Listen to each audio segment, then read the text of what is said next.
glad San Antonio's first because I obviously have Trey Jones still in and need to fix that. Yep, so do I. Not really sure how to fix it, but need to fix it. We're going to walk through it, so if you don't start, we're going to talk through it. Just so that it's easier for me. Yeah. I'm born ready.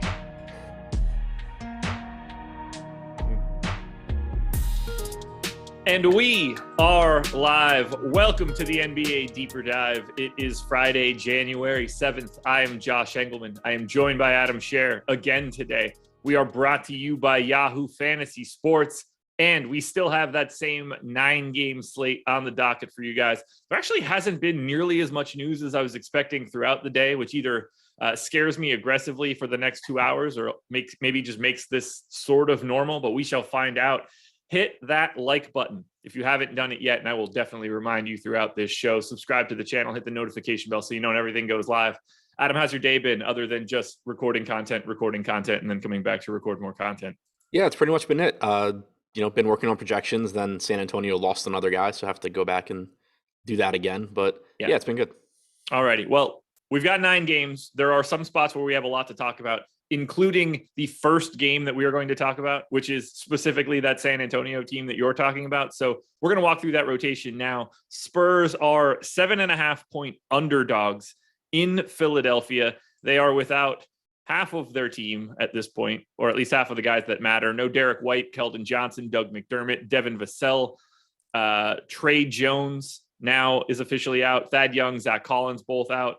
Lonnie Walker is in, though. So throughout the day, I had been assuming that Trey Jones was playing, considering he wasn't out yet. Now I think that's another, 24 to 30 minutes that we have to replace. It certainly makes me feel a lot better about the Bryn Forbes chalk that exists. Those minutes, I think, just have to happen by default. So let's talk it through. Expected starting lineup: Murray, Walker, Forbes, Diop, Pirtle. Yep. So how much does anybody else matter then, is I guess the biggest question. Not a ton, I don't think. Especially if you're playing limited lineups. If you're playing, because I saw somebody mention it in chat and I agree completely. The Spurs still have bodies. They're not very good bodies, but they have bodies. So this isn't a situation where guys have to just go play 42 minutes, even if they're coming off the bench or anything like that. So I think that whoever starts is pretty clearly the guys that you should be interested in if you're playing limited lineups and if you're playing, 150. But if you're playing 150, I could see making the case to get to like a $3,400 Josh Primo in some lineups. Just, maybe he plays well, maybe any of Forbes, Diop, or Walker play less than we're anticipating.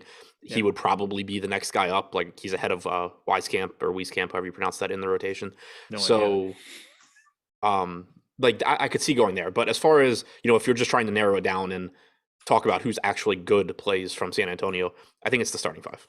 Okay. I think we're on the same page here. And whether it's Jalen Morris or Jayshawn Page, 2 guys that I don't even have on my Spurs roster right now, so we'll correct that problem in a little bit. Whether it's Wieskamp character, I'm not super concerned about the minutes that I'm giving to any of those guys right now because I just don't think they're going to show up. So right now, I'm guessing we're going 30 plus. Murray, Walker, Forbes, Pirtle, Diop, with Murray probably leading the charge. I don't know how much Walker's going to play. 32 feels like a reasonable spot to land for today. Do you have any sort of leans for minutes for these guys? No, I was kind of just doing the same thing you were, just like, it's not like it would be surprising if Walker or Forbes played 36, but also they still have bodies and there's a decent chance that they just get annihilated and those guys don't play at the end anyway. So like 32 seems reasonable. It's going to make them project well, but not like force them into every single lineup. I feel okay going to 34 on DeJounte. Came back, played 33, was playing 34 or more previous. So like he feels like the one that feels okay. Oh, all right. Even better then. That works. The Lonnie Walker piece is probably just the most confusing. After that, really anybody can get a bigger chunk, and I wouldn't be all that surprised. I assume we see all 3 bigs, Pirtle, Landale, and Eubanks in some sort of weird way, with like Landale and Eubanks playing alongside of each other for a bit. We'll see. They've done it. It's been in like blowout run and stuff like that, but they haven't actually had that issue. So I wouldn't be surprised if we see like 6 to 8 minutes out of Drew Eubanks. I don't think it matters in a situation like this. So who stands out then? We're getting a bunch of ownership in the 20s to Bryn Forbes and Lonnie Walker. Totally in agreement with that. I think we're probably maybe we should be seeing Keita Bates-Diop's ownership coming up a little bit more. It was at 8% earlier. We just dropped another body. I feel like his minutes are even firmer. Not that Trey Jones has anything to do with him. Who do you like? So I like $3,500 Forbes just because he's at least been in the rotation. We know he can play a lot of minutes. He's actually not been a bad fantasy producer. He's at 0.81 DraftKings points per minute this year. He just seems not super exciting, but at least somewhat safe at that salary. Lonnie Walker is probably the most exciting of the value options just because I think he gives you a little bit more upside than Forbes does. He's a 0.9 fantasy point per minute guy this year, 22% usage rate, 15% assist percentage. The minutes, we don't really know, but assuming he's going to play 32 or something, he looks good. Keita Bates-Diop, assuming he starts, I expect around 30 minutes from him. He's, for the season, averaged the same 0.81 fantasy points per minute as Forbes. He's basically the same price, projects similarly. So as far as the value, that's kind of how I see it there. I really like DeJounte Murray. I mentioned him for both DraftKings and FanDuel as one of my favorite contrarian tournament plays, where not saying that I think you should just be jamming DeJounte Murray into like every lineup you play or anything like that, because there are certainly better options in terms of chances of success, but he does get a nice bump without Derek White on the floor. The assist percentage jumps to 41%. He's averaged 1.5 fantasy points per minute. If they do hang in this game, there's a very good chance that Murray is like triple doubling or something. So I do like him in tournaments at pretty low ownership. He's very interesting to me today because he can go for 60 and you wouldn't even bat an eye at it, but he's so easy to not talk about on his 9-gamer. And that's right. The issue that you're going to run into is DeJounte Murray looks pretty good at 9,600, or you could just find $1,000 and play James Harden. Or, you also have Jalen Brunson for 2,600 less. You have just so many, you have Clarkson potential. You have so many just like, for lack of a better phrase, can't miss plays that Murray just sort of falls through the cracks, but that's why he's so low on. Yeah, like it's not even just that. Like you've got Fred VanVleet $100 cheaper, Zach LaVine $100 more expensive. Now I think that Murray is like better than those guys for today, but they're not all that different. Same range of outcomes. Yeah, so like even maybe just slightly better for Murray. Yeah, even just where he's at. I mean, Garland 9,300, DeRozan 9,200. He's sandwiched between a lot of different dudes that just look similar from an upside perspective. In general, like when you're talking about low-owned guys in tournaments, I think one of the easiest ways to kind of just group them in, like, are they low-owned because they're a bad play, or is this someone I should be really interested in? If the reason they're low-owned is because of the circumstances around other players completely outside of that game or that team, those are guys that typically I really like in tournaments. You're not like trying to force anything in. DeJounte Murray is objectively a very good play. It just so happens that the Utah Jazz are missing their entire team and Luka Doncic is out. So it's guys like that are the ones that I really like targeting at low ownership. All righty. Oh, I do want to touch on this super chat that came in from, I assume you say it Hudes, since you would say it nudes if it were nudes. So Kevin Hudes with the super chat, Canadian money. So I don't really know what that translates to. It's probably like a nickel. Had a nice little take last night, boys. Thanks for all the advice. Congrats on the win, Kevin. Congratulations there. Good stuff. Anything else for San Antonio? They do have Tyler Johnson too, just for anybody curious. I forgot. I'm gonna be honest with you. I didn't remember that. He might actually matter for the rotation, I think. Yeah. You never know. It's crazy pop. Yeah, he's a real NBA player, or at least was a real NBA player. So yeah, like you wouldn't be shocked if he gets the start in like the Forbes spot or something. No, not at all. Ridiculous. Alrighty. To Philly, which is also interesting. So we have still no Tyrese Maxey, no Shake Milton. Why am I looking at the stupid depth chart on that monitor when I have it on this monitor? That's not going to help me at all. We have no Tyrese Maxey. We have no Shake Milton. Isaiah Joe is questionable. Danny Green, questionable. Danny Green did go through shoot around. Matisse Thybulle is back. No Paul Reed, no Jaden Springer. And they are guaranteeing Paul Reed's contract for the rest of the year. Not that it matters for today, but just putting that information out there. We've got Tobias Harris, about 15% owned on both sites. Embiid, about 10 across both sites. Seth Curry, 10 on DraftKings, 5 to Korkmaz. All that seems about right to me. Like those guys look good. Those are the 4 guys that I want from Philly, but none of them are like a priority to me. Yeah, that's how I see it as well. I am interested in what the starting lineup looks like because Matisse Thybulle is available as well. So before his absence, he was starting and playing a lot of minutes. This doesn't strike me as the type of matchup where they're going to care to start him. But if he does, like if Korkmaz goes back to the bench, I'm pretty hesitant to get there at all at 5,100. If Korkmaz remains in the starting lineup, he's another guy that I mentioned in the tournament videos. Not that I think he's a great play, but he's still likely to play 30 plus minutes if he starts. He's averaged about 0.9 fantasy points per minute in starts alongside Embiid since last year. So he would just be another, relatively inexpensive low-owned guy you could use to be different. As far as the main 3 pieces, Embiid, Harris, Curry, they all look pretty good. Embiid clearly looks the best, but also is at the most difficult spot to use him at. Tobias Harris should play a lot of minutes. Seth Curry should play increased minutes without Maxey and Milton. All 3 guys also likely to see a little bit of a bump in assist opportunities with those guys out. Curry had 12 assists last game. He has a 28% assist percentage this year without Maxey or Milton on the floor. And Embiid and Harris see that their assist percentages rise as well. I don't really have anything else to add here for Philly.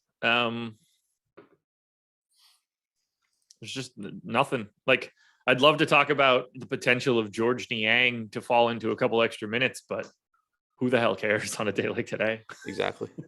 All right, we'll keep it moving. To the Milwaukee Bucks we go. For Milwaukee, they are 4.5-point dogs in Brooklyn, 232 total, which last I looked was the highest on the slate. We'll start with Milwaukee, where there's no Drew Holiday, no Grayson Allen, no Pat Connaughton, no Dante DiVincenzo, no George Hill, no Brook Lopez. Basically, if you're a guard for the Milwaukee Bucks, you're probably sitting on the bench today or sitting quarantining somewhere. Giannis, how much do that? It seems like Javonte Smart must not be very popular within the guard clubhouse. Yeah, evidently they don't take him to lunches and stuff. 11-7 for Giannis on FanDuel, 11-4 on DraftKings. I don't have much to say other than he looks incredible, and I've got him at 1.8 fantasy points per minute today.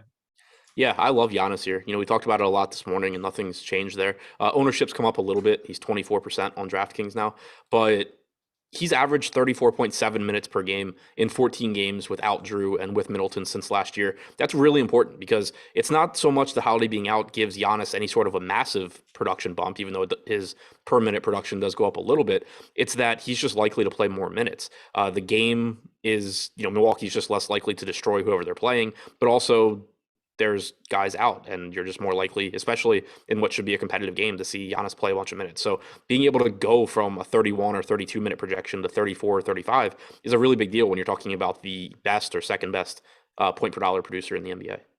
I had him at 36 earlier today. I dropped him down to 34. I'm at 35, but 34 I think is reasonable too. Yeah, 36 felt a little aggressive for him, so it's not changing anything. I'm still clearly getting to him. What do we want to do with Middleton and Portis, the 2 other guys that generally see the biggest sort of bump from not having Drew Holiday on the floor? I think Middleton is kind of just a guy. He's getting 8% ownership. I think that makes sense. His usage and his assist percentage don't really increase in the games, or they haven't at least in the games without Holiday. I think it's likely he plays a lot of minutes here, but he's still pretty appropriately priced. Bobby Portis is really interesting to me because I think that there's some volatility in his playing time with the Bucks having released DeMarcus Cousins. You could certainly still just see 28 to 30 minutes from Portis and then 20 from Mamukelashvili or whoever they decide to use as the backup center. But I think there's a good chance that you get like a 32-minute, 33-minute game from Portis with Mamukelashvili playing whatever's left. So I think at 6,500, Portis has a pretty high ceiling. And then Jordan Nwora just looks like a solid 5K value. He has like a 14% usage rate on the floor with Giannis this year. So definitely kind of keep your expectations in check. This is the type of guy where you don't want to just take what he does off the bench and say, oh yeah, he's going to just go do that as a starter, because he's not. But he also played 40 minutes last game. You still have a ton of guys out. Even if he plays 34 to 36, he's going to look like a pretty good value. I know we kind of talked about Middleton earlier today. Is he the point guard today? Like, I know we're going to talk about for Javonte Smart, but like nominally, Chris Middleton is the guy that's going to be handling the ball and distributing, I think, most here. Or Giannis. Well, Giannis doesn't count. He's every position at the same time for everything. But like Middleton, to me, strikes me as the guy that is going to be sliding into Drew Holiday's role. To some extent, yeah. Just like the way that I'm looking at it, like I wonder how much facilitation he actually does here. Because normally, no matter who else is around, you're like, oh, now George Hill's the point guard. Oh, now Dante DiVincenzo's the point guard. Oh, Grayson Allen's the point guard.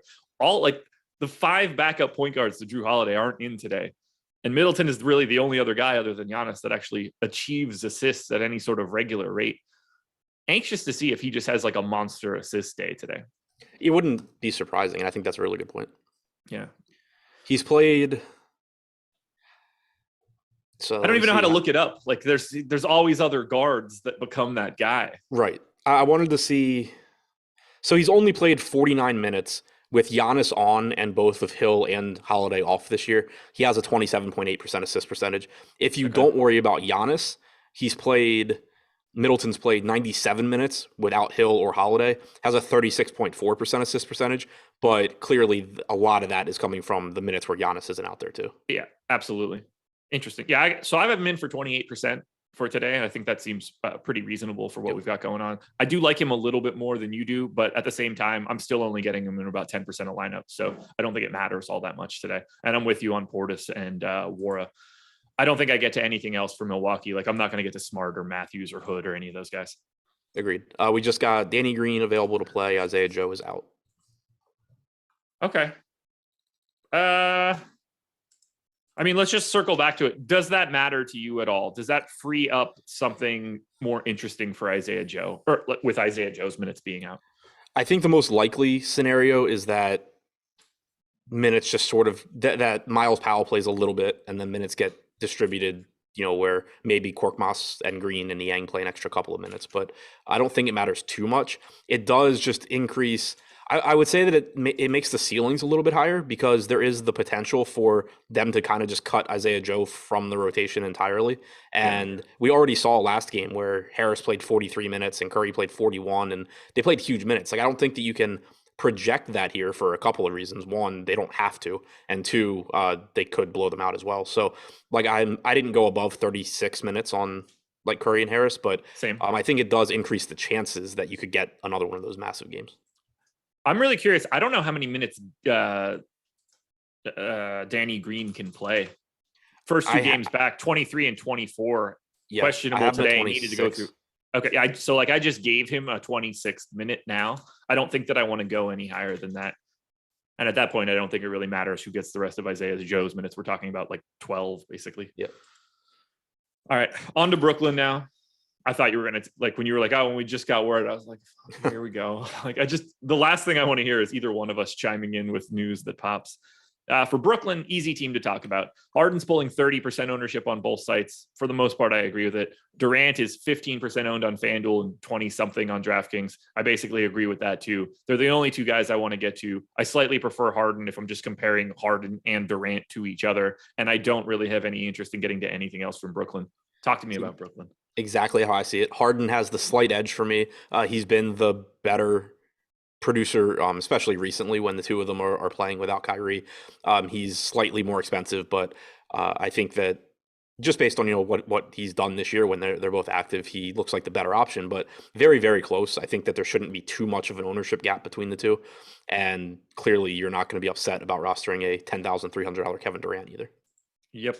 I wish that I had more to add here for Brooklyn, but like this is just a team that you don't really have to talk about. And we have so many that we do. I'm going to keep it moving if that works.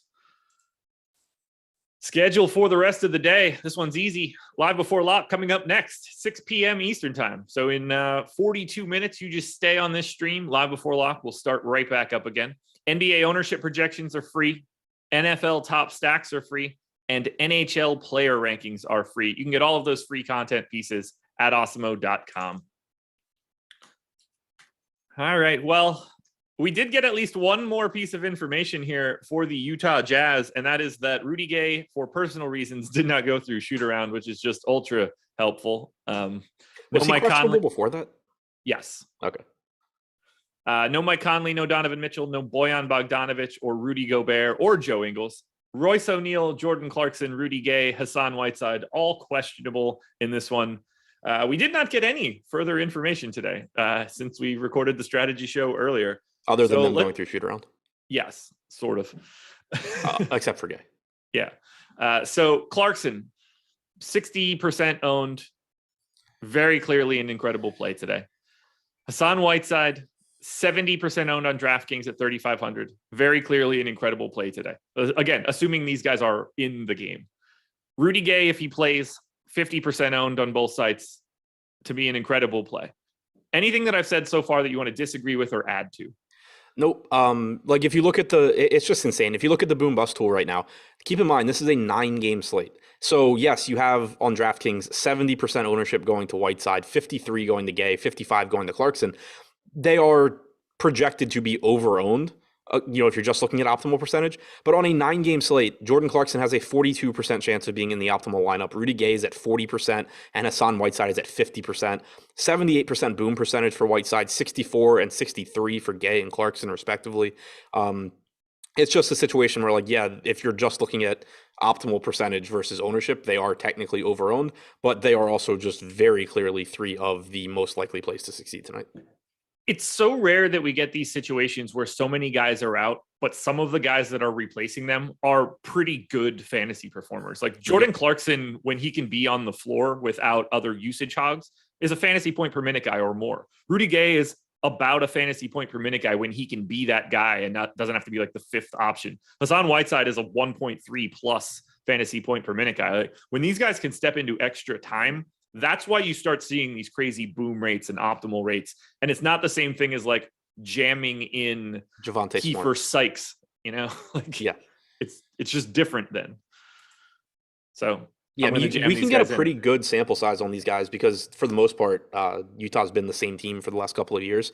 Since the start of last season, without Conley or Mitchell on the floor, Clarkson leads the team with 881 minutes played, 1.13 DraftKings points per minute, 31.1% usage rate, 20% assist percentage.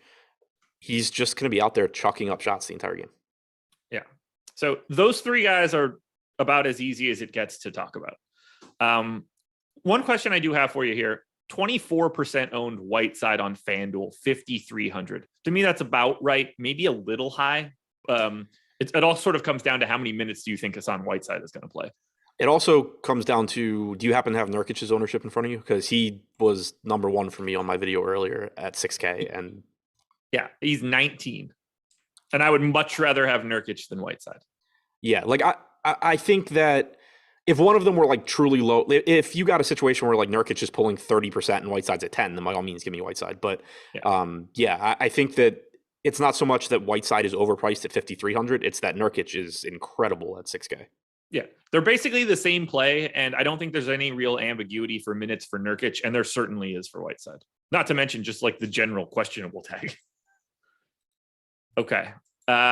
Royce O'Neal, where do you land there? 4,100 on DraftKings, 11% owned. Seems about right.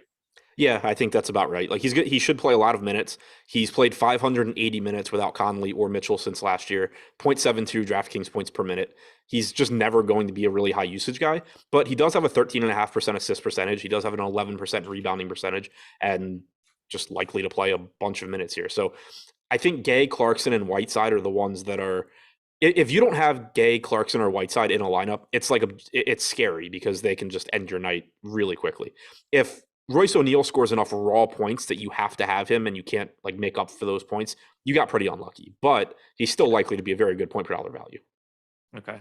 Next guy up, Trent Forrest, 22% owned on FanDuel, 20% owned on DraftKings. Maybe wait like 10, 15 seconds for everybody to Google Trent Forrest first. How are you feeling there as a value option? I get it. Like, I think he's a good point per dollar value. He's $3,200. He's probably going to play 30 minutes or something. He's played 495 minutes without Conley and Mitchell. He's averaged 2/3 of a fantasy point per minute. So it's kind of the same type of thing as Royce O'Neal, where I think if Trent Forrest like scores 35 or 40 fantasy points and you don't have him, you ran pretty bad. But at the same time, he's probably going to like 7 or 8x his salary and let you get a bunch of other good players in your lineup. Yeah, I have about 10% right now. He's not a guy that I want to pay attention to too much unless he's got like a big difference between where I have him and where the public has him. Like if I had 50, I'd be like, oh shit, I need to figure something out here. It's Trent Forrest. But for right now, I assume that's the starting 5 here. In some order, Forrest, Clarkson, Gay, O'Neal, Whiteside. Are you That's thinking my anything expectation different? if they're all in. Okay. Where do you land on Eric Paschall? This is probably the last guy we really need to talk about for Utah. Although Jared Butler could be really sneaky today. I just don't think he matters because of the slate. Yeah, I was gonna mention both of them because if like any of the guys that we just mentioned end up being out, if you just kind of look at where shooting and scoring would come from, Eric Paschall hasn't been a high usage guy with Utah, but he was like a 22% usage guy with Golden State. He certainly can step it up and take some shots. And then in a very limited sample, but 79 total minutes since last year without Conley and Mitchell, Jared Butler has a 23.8% usage rate. So I think those guys, if O'Neal, Whiteside, Clarkson, Gay, any of them are out and you're getting more minutes for them, I think they're likely to pick up some usage. How old is Trent Forrest? Forrest is 23 on a two-way. Jared Butler, where did they draft him? Because I do think that matters. Second round pick, 40th overall. Okay, just making sure that he wasn't like the 29th pick in the draft, because then I might actually start projecting him a little bit differently, but I don't really care enough now. So moral of the story, pay attention to the news on Rudy Gay, and also pay attention to everything here for Utah, because you're probably going to be playing a bunch of them. Yeah, good call in the super chat. Utah does have Daniel House also.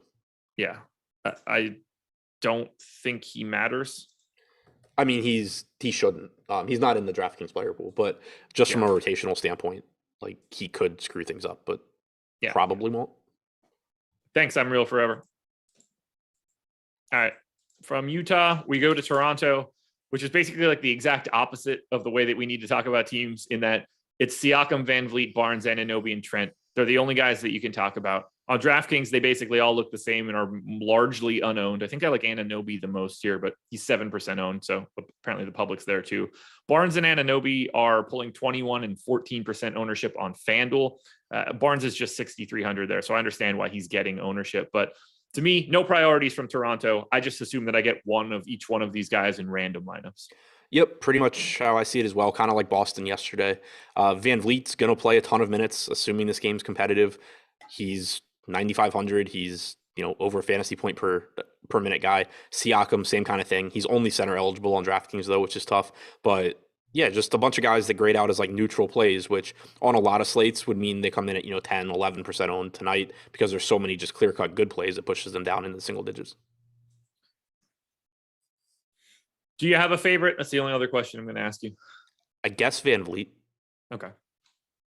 I have nothing else to add here. On to Washington. At least we can move through this one relatively quickly. For the Wizards, things are slowly but surely getting back to normal, but maybe not totally. So Dinwiddie is off the injury report. Still no Rui, no Harrell, no Thomas Bryant, no Bertans, no Anthony Gill. They've signed Greg Monroe. Aaron Holiday is back. After that, I don't think it matters. KCP is 8% owned on FanDuel. The next highest guy is Kuzma on FanDuel at 4. No one's getting any ownership here. Kuzma's at 2 on DK, and that's the highest number. I have 3 shares of Daniel Gafford, and that's it on DK. I don't think that I'm going to have anybody from Washington. Is Harrell officially out? I know he missed shoot around. I have him listed as out at the depth chart that I'm looking at. He's questionable in the injury report still, but I know he missed shoot around. Okay. New injury report coming out in 2 minutes. We might see a little bit of a difference. But either way, assuming because he missed shoot around, he's still in health and safety protocols. Assuming he's not going to play, I'm with you. Like Gafford's the guy that I would be first to get to, but it's still difficult on the slate because you're assuming you're going to have Hassan Whiteside. You have Jokic at the top, and then there's no shortage of mid-range centers that are really, really good either. So it's tough to prioritize Gafford. They did sign Monroe, so one way or the other, he has a backup today. That's potentially bad for Gafford, definitely bad for Kuzma, who has been the backup center, and that's part of the reason he's been such a good DFS option. So the combination of Dinwiddie coming back and then somebody backing up Daniel Gafford other than Kyle Kuzma makes this team as a whole pretty unappealing. All righty. We'll keep it moving. Chicago. Pretty much the same situation here as Toronto. We've got light ownership to DeRozan and Levine on FanDuel just because they're a bit cheaper. Highest owned guy on DraftKings is 4.5% owned Vooch. I've got a little bit of interest in $5,300 Kobe White, but he's also pretty bad when these guys are on the floor. So Chicago is mostly like a cross-off. I think, yeah, the comparing it to Toronto is exactly where I'm at.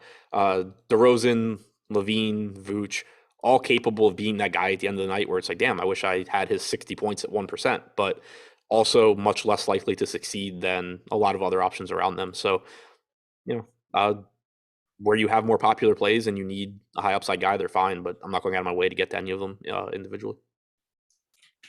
On to Dallas. The Mavs hang are on. two. No. Someone had mentioned it in chat, so I searched it. But yeah, Montrezl Harrell was not at shoot around. Wes Unseld Jr. hopes he'll join the team for Orlando on Sunday. Super weird that he's not just listed as out then. Yeah, and that tweet was from 5 hours ago. So he's still questionable on the updated injury report too. So do with that what you will, everybody. But no idea. Bill W. DK single entry. Wood, Portis, Nurkic, Whiteside, Siakam. Pick 2. Whiteside. I mean, to me, it's pretty easily Whiteside and Nurk, but at the same time, like, I don't know how the salary works for picking two guys out of that entire group. Like taking Whiteside and someone is a lot different than taking like Siakam and Wood. But yeah, Whiteside has to be one of them. Nurkic to me is the other one, and we will get there eventually. All right, Dallas Mavericks. No Luka Doncic here today. We've got no Kristaps Porzingis today. No Willie Cauley-Stein, no Boban, no Isaiah Thomas. Trey Burke is off the injury report. Jalen Brunson's a free square on FanDuel at 5,300. He's projected for 75% ownership. That is fully warranted and should probably even be higher. Nothing too crazy on FanDuel for the rest of Dallas. Brunson's 32% owned on DraftKings at 7K. Completely agree with it. Dorian Finney-Smith is 15% owned. Meh. Maxi Kleber's 20% owned. Sure. Tim Hardaway Jr. is 20% owned, and that one's the one that's most interesting to me. But talk about whatever you'd like to from Dallas. Good spot and plenty of production to go around. I think that the ownership on DraftKings is certainly there on these guys, but I think they deserve it as well. They just look like good plays. 7K Brunson has averaged about 36 minutes per game without Luka this year. Overall, without Porzingis or Luka on the floor, he's got just shy of a 26% usage rate, 36.5% assist percentage. He's averaged about 1.07 DraftKings points per minute. And then you get this really good matchup against Houston, makes him look great. Dorian Finney-Smith should play 37, 38 minutes at 5,300. He's not the highest ceiling guy, but just based on the playing time and the price tag and the matchup makes him look good. Maxi Kleber played 35 minutes last game and essentially was the backup center behind Dwight Powell. My boy Marquise Chris only played 4 minutes in the first half, never came back. Moses Brown, who just had his contract guaranteed or signed an extension or something, didn't play at all. I don't know for sure that Kleber just gets all the backup center minutes, but I also don't think he needs to, because if he just plays 30 to 32 minutes at 4K, he looks pretty good. If he gets up to 36, he's going to look even better. So I think the ownership on him makes sense. And then Tim Hardaway Jr., he's got like a 27% usage rate without Porzingis or Doncic on the floor this year. He's likely to play around 30 minutes, whether he starts or comes off the bench. He should be in the closing lineup. So at 5,100, I think he looks very good as well. How many minutes did you give to Maxi? 32. Okay. Yeah, I had him at 30. I would just bump him up to 32 there. By the way, Tim Hardaway Jr. with no Luka, no Porzingis on the floor this year, 29% usage rate. What was I looking at then? Because I'm at 26. 29.2. Maybe I'll just if we're talking like just Wowie style, just those two guys off, it's 29.2. Huh. Maybe I went back to son of a bee sting. I'm all the way back in 2020. Okay, yeah. Yeah, I wanted to use. I specifically wanted to use this year. It's 30.2. Yeah, wait, what did I do? I don't know, but you didn't do it correctly. No, I didn't. I didn't do it correctly either, but if I would have just shut up, you would have never known that. All right, what was I looking at? Because now that's going to bug me. Trip Anderson says Hardaway over Korkmaz. Yes, by a lot. Yes. So in 8 games without Doncic this year, he's at 26.3%, but I know that's not what I looked at. Maybe did I look at with Brunson on? No, not that either. All right, just ignore. Maybe I was in 2020. It's an easy mistake to make. That much I can tell you. All right. Anyway, yeah, if you put Brunson on, it goes up. Yeah, I don't know. I don't know what I was doing. glad we caught that because I mean he looked good for me either way, but obviously now I like him more.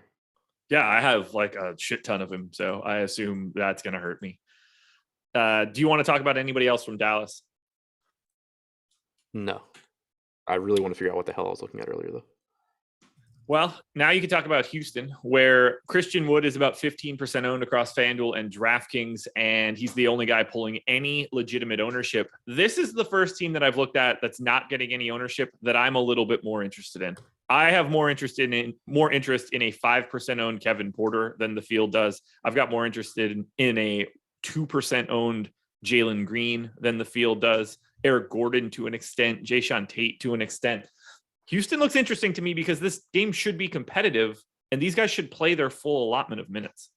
Yeah, they look interesting to me too because they cut Daniel Tice from the rotation last game, only played 9 guys. There's no guarantee that happens again, but this also isn't the matchup where I would expect them to just be looking to give Tice minutes. And Right. the result of him being cut from the rotation was that guys like Jayshawn Tate that typically are playing 27, 28 minutes got to 32. Porter and Wood both got to like 35 and 34 respectively. Jalen Green got to almost 34. Gordon got to almost 33. So like Christian Wood looks like the best option to me, factoring in salary, but he is at that loaded center position, so you have to keep that in mind. But all of Porter, Tate, Green, and to a little bit lesser extent Gordon are at least neutral plays at their salaries, I think. Yeah. Porter's the guy that's most interesting to me. I got him at basically 34.5 fantasy points at 6,300. I think there's some upside there, especially against this. Okay. Yeah, like I said, I'm a little heavier here. And I don't think I'm being crazy with the minutes. 33 on Porter, 33 on Green, 32 on Wood, 30 on Gordon, 29 on Tate. And like I'm still getting a little bit of these guys. So I think there's some upside here. Houston's the most intriguing team that no one will talk about today. I agree with that. Anything else for Houston? Nope. I still haven't figured out what I was doing with Hardaway, so I'm going to give that one up. That's good. You should just listen to me. I'm just generally correct. Let's talk a little bit about our presenting sponsor here. That would be Yahoo Fantasy Sports. You can get 1 free month of Awesemo Plus Platinum and some other goodies by going to awesemo.com/Yahoo-promo. Just either you can click the link in the description of this video if you need things to be a little bit easier. You can get a free $10 credit plus an additional $25 when you make your first deposit using the promo code Yahoo10. Tonight, Yahoo has their 50K NBA baller contest. Payouts going to over 1/3 of the entries. They have the best contest in the industry. Like it just is true, particularly on NFL Sundays, but even these baller contests across the board. Yahoo has the best contests in this industry. You don't want to sleep on it. Use the tools that we have to help you out here. Win a little bit bigger. You get deposit bonuses and free Awesemo Plus. What more could you possibly want? So thank you to Yahoo for being the sponsor here. And everybody, 2,300 people in here, about 270 likes. That can go up. If you haven't hit the like button yet and you are here and you're going to be here for the next hour plus, hit that thumbs up right now. Let's get 350, 400. We should get a lot more. 4 games to go. Minnesota Timberwolves, 5.5-point favorites in Oklahoma City, 218 total. We got news earlier today. Patrick Beverley is now questionable with right groin soreness. That probably doesn't matter today, but it could. For right now, I still have him in. I assume we would just get a little bit more Jalen Noel and maybe a little bit more ball handling duty for D'Angelo Russell. Jared Vanderbilt is 15% owned on FanDuel. No one is higher than 8% on either site elsewhere. How are you managing Minnesota today? Kind of like the same way I'm handling Toronto and Houston and Chicago.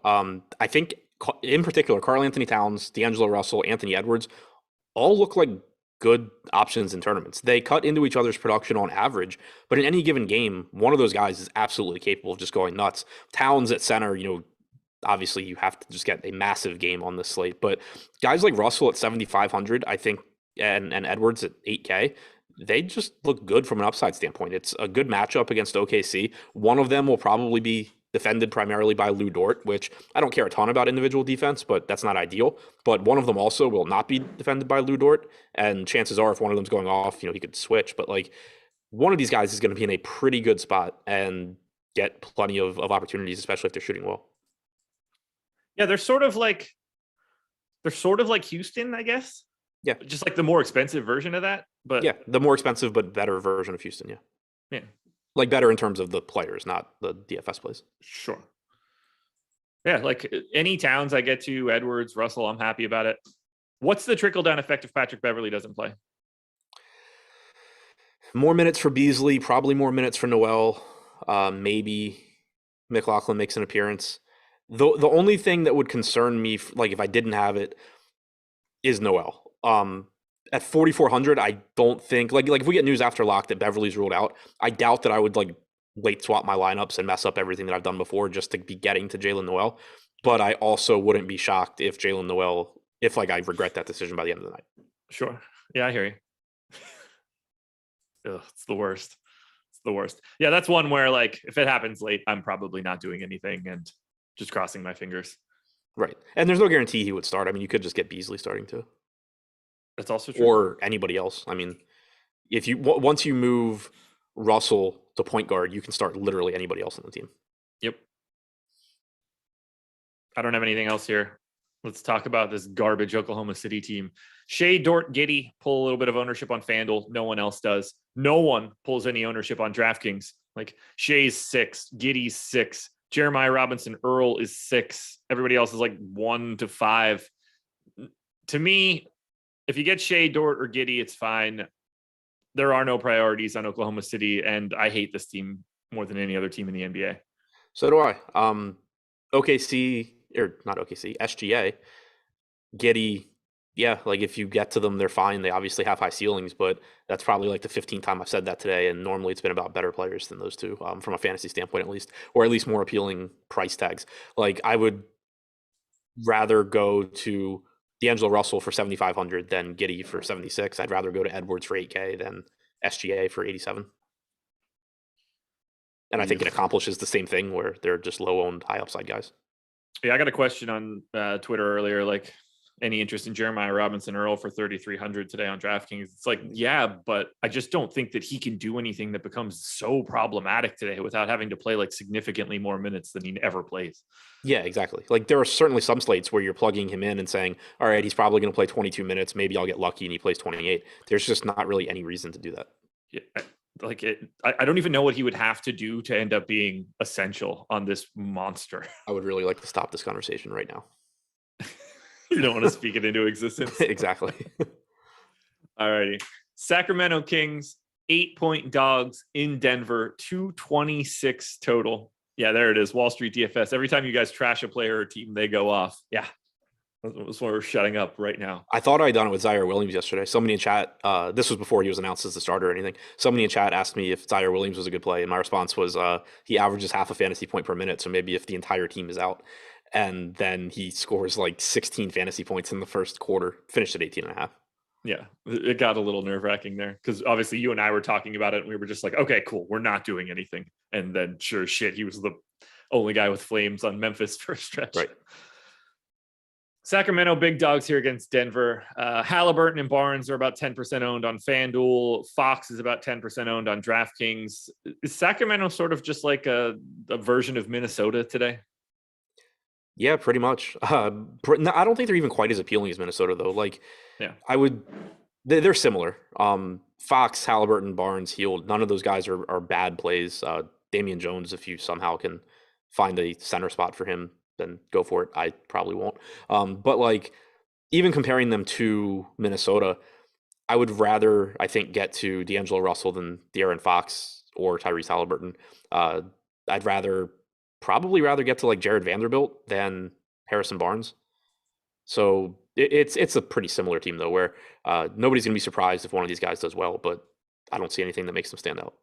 Yeah, I assume one of these guys has a score you'd be happy to have. Right. And I don't have a damn clue which one of those guys is going to be, and they're all like 5%ers. It's bleak, I guess. They're like a team where you would expect to get more, but now they're sort of just all stabilized and back and playing the same rotation, and all the prices are just where they're supposed to be now. And they've become like less interesting than they should be. Yeah, and the fact that they haven't condensed their rotation without Terrence Davis, I guess I should say without Metu. They just threw Mo Harkless into it. There was the chance when Metu was out that if Davis remained out, you would get a condensed rotation where you're getting like 38 minutes from guys like Barnes, but that hasn't been the case. Also, Terrence Davis still questionable. He could just come back and make this even less interesting. He probably just takes Harkless's minutes if he comes back. That would be my guess as well. Don't think it matters. Nope. All right, on to the Denver Nuggets. Big favorites here for Denver. We've got probable tags on Aaron Gordon, Jeff Green, Bones Highland, Zeke Naji. No Jamal Murray, clearly. Marcus Howard, Peter Cornelia, and Vlatko Konkar. So we've got Nikola Jokic, 11-4 on FanDuel, 12K on DraftKings, projected for about 25% ownership across both sites. And that's fully warranted. I'm happy to get whatever Jokic I get. He and Giannis are running neck and neck for best possible projected guys today. I don't really have anything else to say about Nikola Jokic. He's incredible, and you should never be mad about having him. Yeah, I feel like there's not much left to say. He's neck and neck with Jokic or with Giannis for the best point per minute guy in the NBA. Normally, Jokic gets a little bit of an advantage because his 34 minutes is 2 or 3 minutes more than you can reasonably project Giannis for. Tonight, it's a lot closer because you can give Giannis those extra minutes with Holiday out and in the matchup against Brooklyn. So I actually do favor Giannis by a little bit just because he's power forward eligible in addition to center on DraftKings. He's small forward, power forward on FanDuel. The opportunity cost of the forward spots just isn't as high as it is for Jokic. Like even on DraftKings where you're rostering two centers, Whiteside, if he plays, is basically taking up a spot. And if he's not, there's still all those mid-range guys. On FanDuel, you are foregoing Whiteside and Nurkic. Nurkic at an absurdly cheap price tag, Whiteside at a very fair price tag, and then all of the other centers as well. So it just makes it so, yeah, Jokic is great, and there's more than enough value on the slate to get to him. I'm certainly not going to be upset where I do, but it keeps you from probably getting as much as you otherwise would. Will Barton is the second highest owned guy in this game at 17.5% ownership. I think that makes sense at 5,800. I wish that he had shooting guard small forward, but that's really my only qualm here. I'm happy to get him, but to me, I don't want to say that he's just a guy because at 15% ownership, I think that's better than that, but he's kind of just a guy. Yeah, that's how I see it too. The one thing that's interesting to me, why is he pulling the same ownership as Tim Hardaway Jr. at $700 more? I don't think he should. I have 15% of Will Barton and I have 50% of Tim Hardaway Jr. and significantly projected significant. Well, Hardaway does have the dual eligibility. That does help slightly. So it should make Hardaway's ownership even higher. Yes. So I don't know what I'm saying there. I have no idea. It doesn't make any sense to me. Yeah, I mean, I'm double checking right now, but so without Michael Porter Jr. and with Jokic this season, Barton has averaged 0.91 DraftKings points per minute. I still have the Hardaway numbers up without Doncic and Porzingis on the floor because I was still trying to figure out what I did. Yeah, 1.18 DraftKings points per minute. Like, I think no matter what search you do on Hardaway, I don't think you can really get him below a fantasy point per minute here. You could argue that maybe Hardaway, like if he comes off the bench, probably plays 28 to 30 minutes. If he starts, he's probably playing like 35, 36. But if he comes off the bench, you could argue that Barton's playing several minutes more. But yeah, I don't really get, especially like you mentioned with multi-position eligibility, I have no idea why Tim Hardaway would be the same ownership as Will Barton. No, we're very much team Tim Hardaway. So I assume he plays 22 minutes and sucks. Right. Aaron Gordon, I find at least a little bit interesting at 5,100, small forward, power forward, only 5% ownership. Monty Morris is pulling 10% ownership. Anything there for you? Not really. Not going to be upset about getting the $4,500 Morris or $5,100 Gordon against Sacramento, but they don't seem like necessities either. Alrighty. I don't have anything else here. I assume Jeff Green just steps back into the starting lineup and is wholly uninteresting like he normally is. Yeah.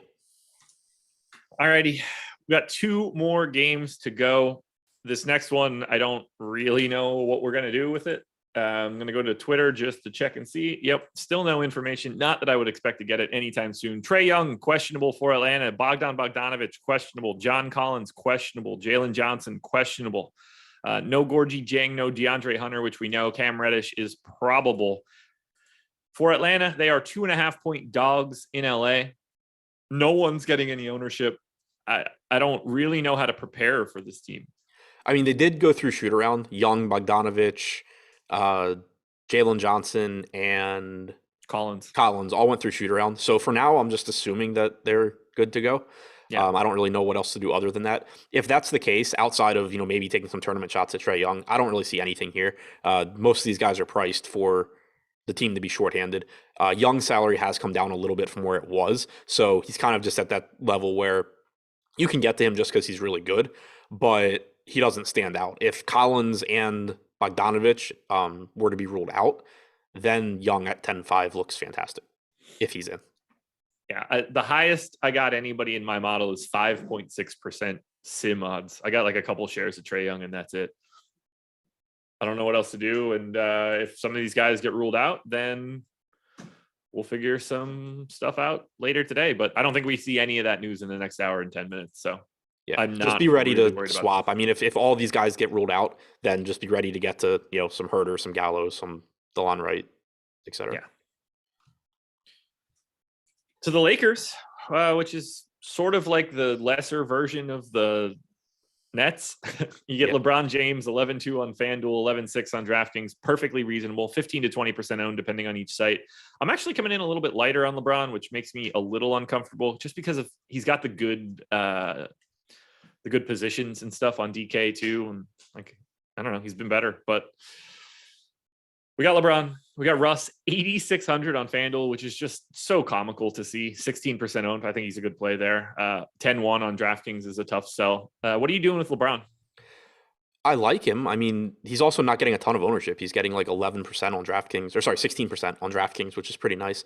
But it's just tough because he's averaged 1.7 DraftKings points per minute in the games he's played without Anthony Davis this year, which is great. It's also not as good as Jokic. It's not as good as Giannis.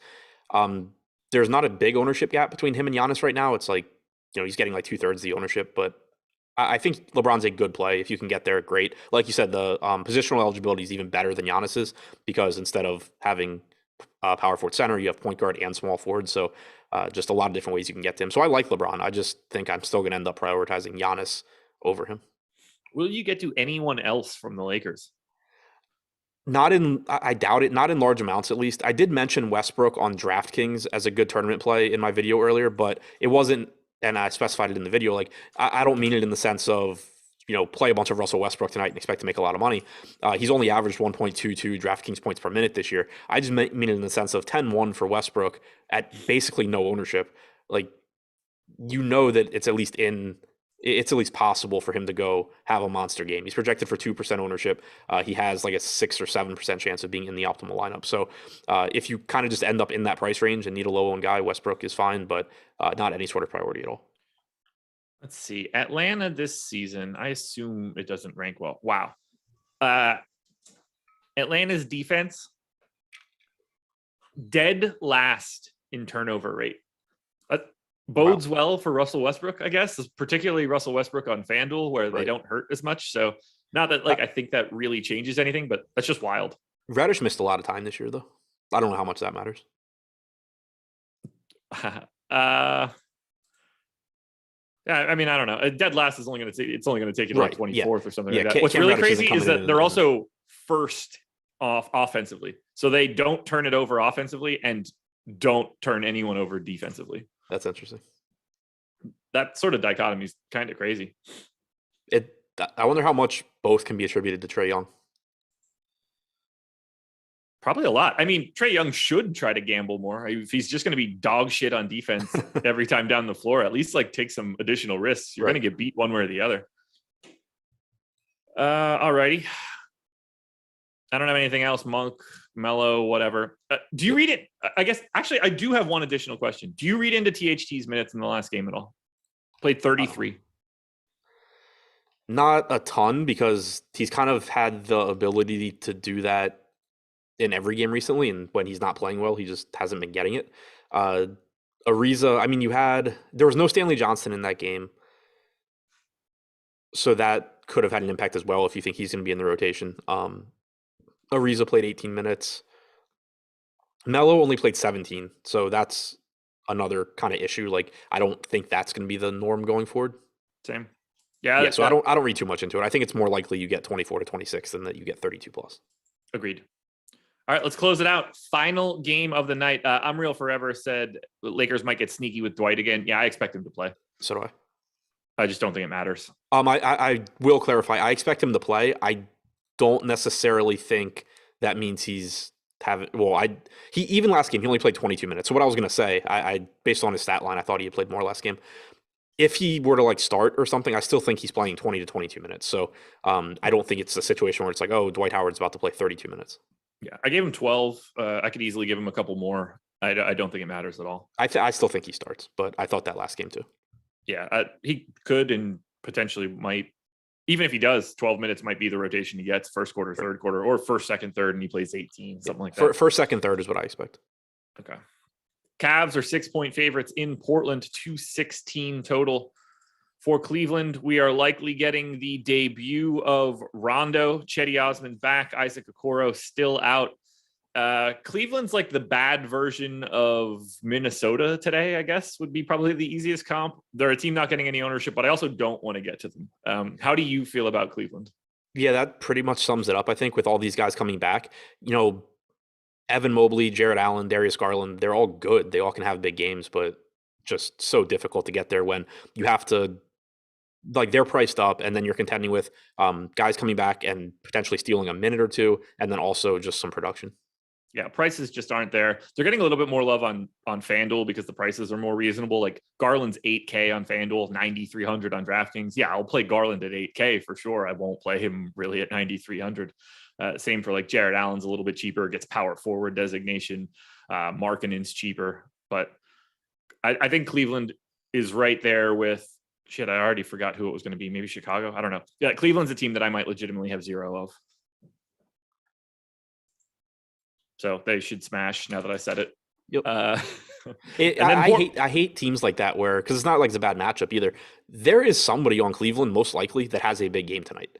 It's just that you have a finite number of lineups. Even if you're playing 150, despite what Twitter will tell you, 150 is a finite number of lineups. You cannot make every combination possible. So, you have to prioritize somewhere. And even there's just like, there's a list of unlikely to succeed, but somewhat interesting guys that are still like ahead of the unlikely to succeed, but interesting Cleveland guys. No Damian Lillard, no CJ McCollum, no Larry Nance, Nurkic in, Cody Zeller in, Norm Powell, solid. Nas Little, solid. Anthony Simons at 6,200 on DraftKings, a little bit better than solid. The biggest question mark on the slate for me today is why is Yusuf Nurkic as low owned as he is? 19% on FanDuel at 6K at least makes a little bit more sense. Still under owned. 8% on DraftKings, I think, is criminal. I think he's the best GPP play on the slate today. I have 5 times the field at this moment, and I'm happy to get that much as we get to it. Feel free to add on to it for Yusuf Nurkic. I know we're in the same I think he was my number three option on DraftKings and number 1 on FanDuel in my tournament video earlier. I understand why the ownership is relatively low. You have a ton of other options. Whiteside's going to soak up. On DraftKings, Whiteside's soaking up like 70% of a possible, 200%, and it's not actually 200%. So that's why it's still relatively low on Nurkic, but I just think he's better than most of the options around him that are getting comparable or more ownership. Nurkic played 26 minutes in his first game back after missing 2 weeks, followed that up with 33 minutes. You have Cody Zeller available today, but Larry Nance is out. We have no idea how much Zeller can even play. It would be weird if he's like really cutting into Yusuf Nurkic's minutes. So he's coming off of a long-term injury and COVID. Right. So like barring injury, foul trouble, punching someone in the face, I have a hard time thinking that in a competitive game, Nurkic is playing less than 30 to 32 minutes here. He's averaged 1.29 DraftKings points, 1.27 FanDuel points per minute without Lillard or McCollum on the floor.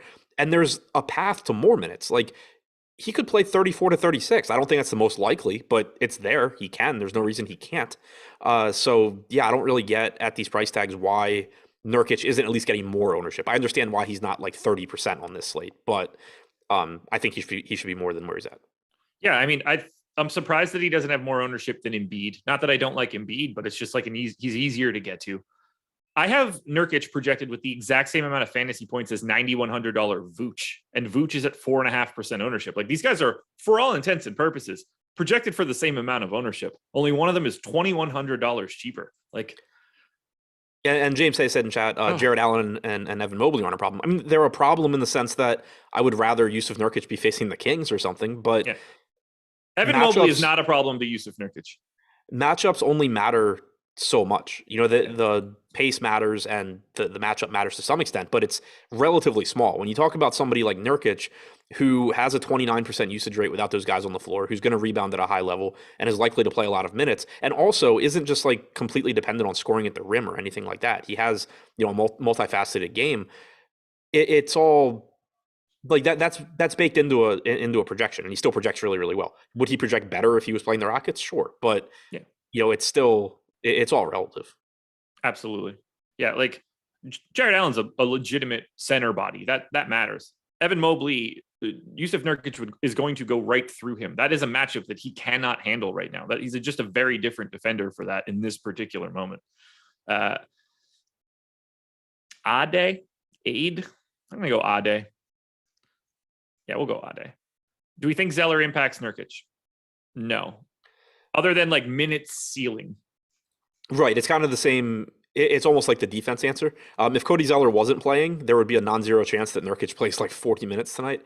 I don't think he's playing 40 minutes with Zeller active, but from a functionally in DFS, no, I don't think he has an impact. It's not a situation where with him back, I'm expecting Nurkic to suddenly play 26 minutes outside of foul trouble, injury, blowout. James Hay says, "You guys rock." No, James, you rock. Everybody else also rocks. So hit that thumbs up. This deeper dive is over. Adam, good luck tonight. Everybody else, good luck as well. Don't go anywhere. Stay right on this stream. NBA Live Before Lock is coming up next.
set.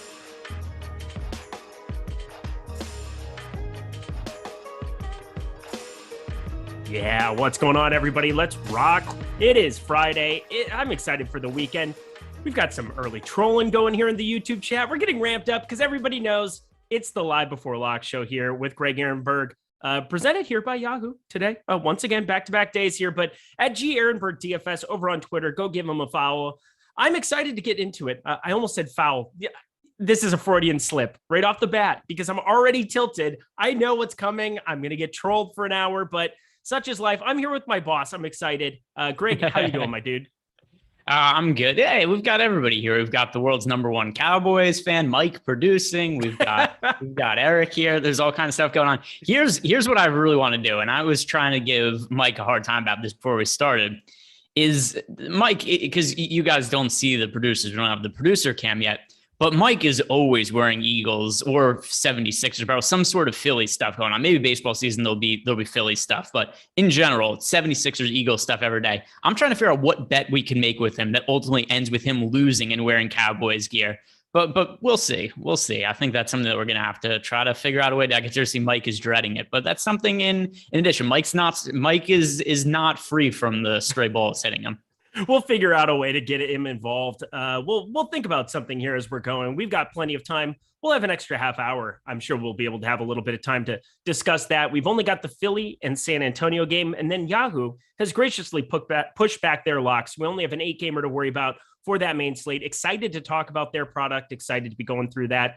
Yes, Nick, hello. The only reason that you are unblocked on Twitter is because Greg Ehrenberg exists and said for me to show you mercy. Again, I've just gotten quick to the block button now because I don't have time for garbage. So if you treat me like shit, that's just kind of how it's going to go. So if you want to go troll me, let me know, and then I'll just let you be removed from life. But here we go. Greg, what news are you waiting for here on this slate as we get into it? What is the major news that's going to shape your lineups the most? All of it. There's so much stuff that still needs to come out. So here's one of the reasons also is, on slates of this size, it's really hard to do live before lock and play on multiple sites. So I have a build for FanDuel and DraftKings. I'm only going to be playing lineups on DK today. I just don't think I'm going to be able to handle making adjustments to both slates, considering the amount of injury news. This is the reason why. These are the players we're waiting on. Trae Young is questionable. Hassan Whiteside is questionable. John Collins is questionable. Rudy Gay is questionable. Jordan Clarkson is questionable. Patrick Beverly, Royce O'Neal are questionable. Those ones are lesser issues. The reason the Utah news is so massive, because, normally we look at guys like Rudy Gay, Hassan Whiteside, Jordan Clarkson. It's like they matter a little bit, but it's not like we're overhauling our lineups for them. This slate is different. Rudy Gobert is out. Mike Conley's out. Joe Ingles is out. Donovan Mitchell's out. Bojan Bogdanovic is out. If we have all of these guys out for the Utah Jazz, it is just total chaos. So this Utah Jazz news is so important in terms of value. And then also for the Hawks guys, obviously, Trae Young being questionable, that's always going to be important as with John Collins. Yeah. And it's eerily similar in some ways where you can kind of back end it. Portland exists. I think you can make easy transfers. Anthony Simons is still a really good price over on DK 6,200. 7,500 gives you a little bit of pause looking at the back end there on FanDuel. But I'm looking at this entire late night hammer. You have 2 games in the 10 p.m. Eastern time window. And I think finding some extra exposure to them, not the worst thing, I will say, as somebody that enjoyed the slate 2 days ago, having some extra exposure to some Atlanta news in the event that shows up, it can come in handy. Lakers, obviously, there's Taylor Horton-Tucker, some other guys that might be able to get revolved in as well. Somebody that our boom bust tools just really liked here the last couple slates. And I think less so here now with all of the band back in town. But I think finding your ways onto some of those late plays and then transferring them into shares of however the news breaks out is probably the best way to get some low owned pieces of value. But there's so much good value with this Utah lineup. Whatever that starting lineup is, you just can't avoid it. Yeah, I was going to say, I can't reserve lineup spots for the Atlanta game. If we have Hassan Whiteside starting without Rudy Gobert today, I'm just playing all of the Hassan Whiteside. Same goes for Rudy Gay and Jordan Clarkson. I can't get away from these guys if they end up playing. And then I don't even know what to make of what the starting lineup could potentially be if these guys are all out. I know some people in YouTube chat are speculating maybe the game gets canceled. I don't think that will be the case. They still have, so I'll count the names out. They have Norvel Pell. They have Malik Fitz, Elijah Hughes, Daniel House, Jared Butler, Udoka Azubuike, Eric Paschall, and Trent Forrest. So that's 8 players. You could get O'Neal, Clarkson, Gay, and Whiteside all ruled out as long as nothing unexpected happens with other players. They have the 8 players available to play the game. As if the 8 players the Jazz want to have to play the game? No, but they have the 8 to at least make it an official NBA game.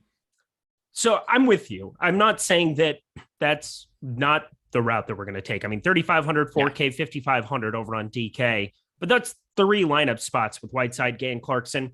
All of them in the boom bust tool, sub 10% bust rate. So like their probability of screwing you if you roster them is really, really low. The boom percentage, it's like Evan Fournier going against the Celtics, I guess. It's very, very high. Yeah, I see everything. You guys are ridiculous. Yesterday was absurd. And you can't tell me that if you would have just rostered Evan Fournier at 5%. I'm not even going to go there. I want to continue on with this.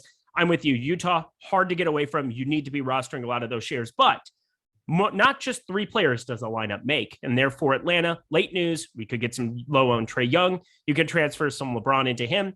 You can kind of mix and match some of the Portland pieces. I'm obsessed with Nurkic for the second straight slate. There's really no surprise about that. So let's get into it. We go position by position. Smash that like button as we do so, because Greg is going to give you all of the Evan Fournier-like plays for today. Prepare yourselves. Let's get into it. Jordan Clarkson, you just touched on, impossible to get away from. So we'll just kind of bypass him and go right to James Harden. He has a spend up at 10-6. We've got a guy in Jalen Brunson underneath him. The guard spots are very, very premium on this slate, specifically with Clarkson and Brunson. But James Harden, with no Kyrie Irving here, those prices are starting to come down on both him and Kevin Durant. I think they make intriguing spend ups, Kevin Durant especially, but we'll get to that. What do you think about James Harden here on this slate? Yeah, and we could tie Kevin Durant into this because the reason to like James Harden and Kevin Durant, particularly on DraftKings, it's the same reason where Kyrie Irving gets back into the mix and the pricing algorithm just goes, oh my God, Kyrie's here. We have to nerf the pricing of Durant and Harden. But now Kyrie's out. So it's almost like there was some kind of issue here because a week ago, James Harden was 11,500. So he's seen a $900 price decrease on DK. Kevin Durant was actually 12,300 2 weeks ago. Last week it was 11,400. Now he's 10,300. The pricing isn't correct. It just kind of is assuming that Kyrie Irving's out there. He isn't. And I'm starting to wonder if this is going to be an issue for every Nets home game now for the rest of the season, where the pricing algorithm is just never going to know what to do with Kyrie Irving shifting in and out of the lineup. So I look at it like this, and I look at Harden and Durant, both of them as pretty strong spend up options. FanDuel maybe a little bit different. We've got Durant as 11,000 over on FanDuel, James Harden at 10,400. The 11,000 price tag on FanDuel is a little bit more fair, but these DK price tags are way, way too cheap.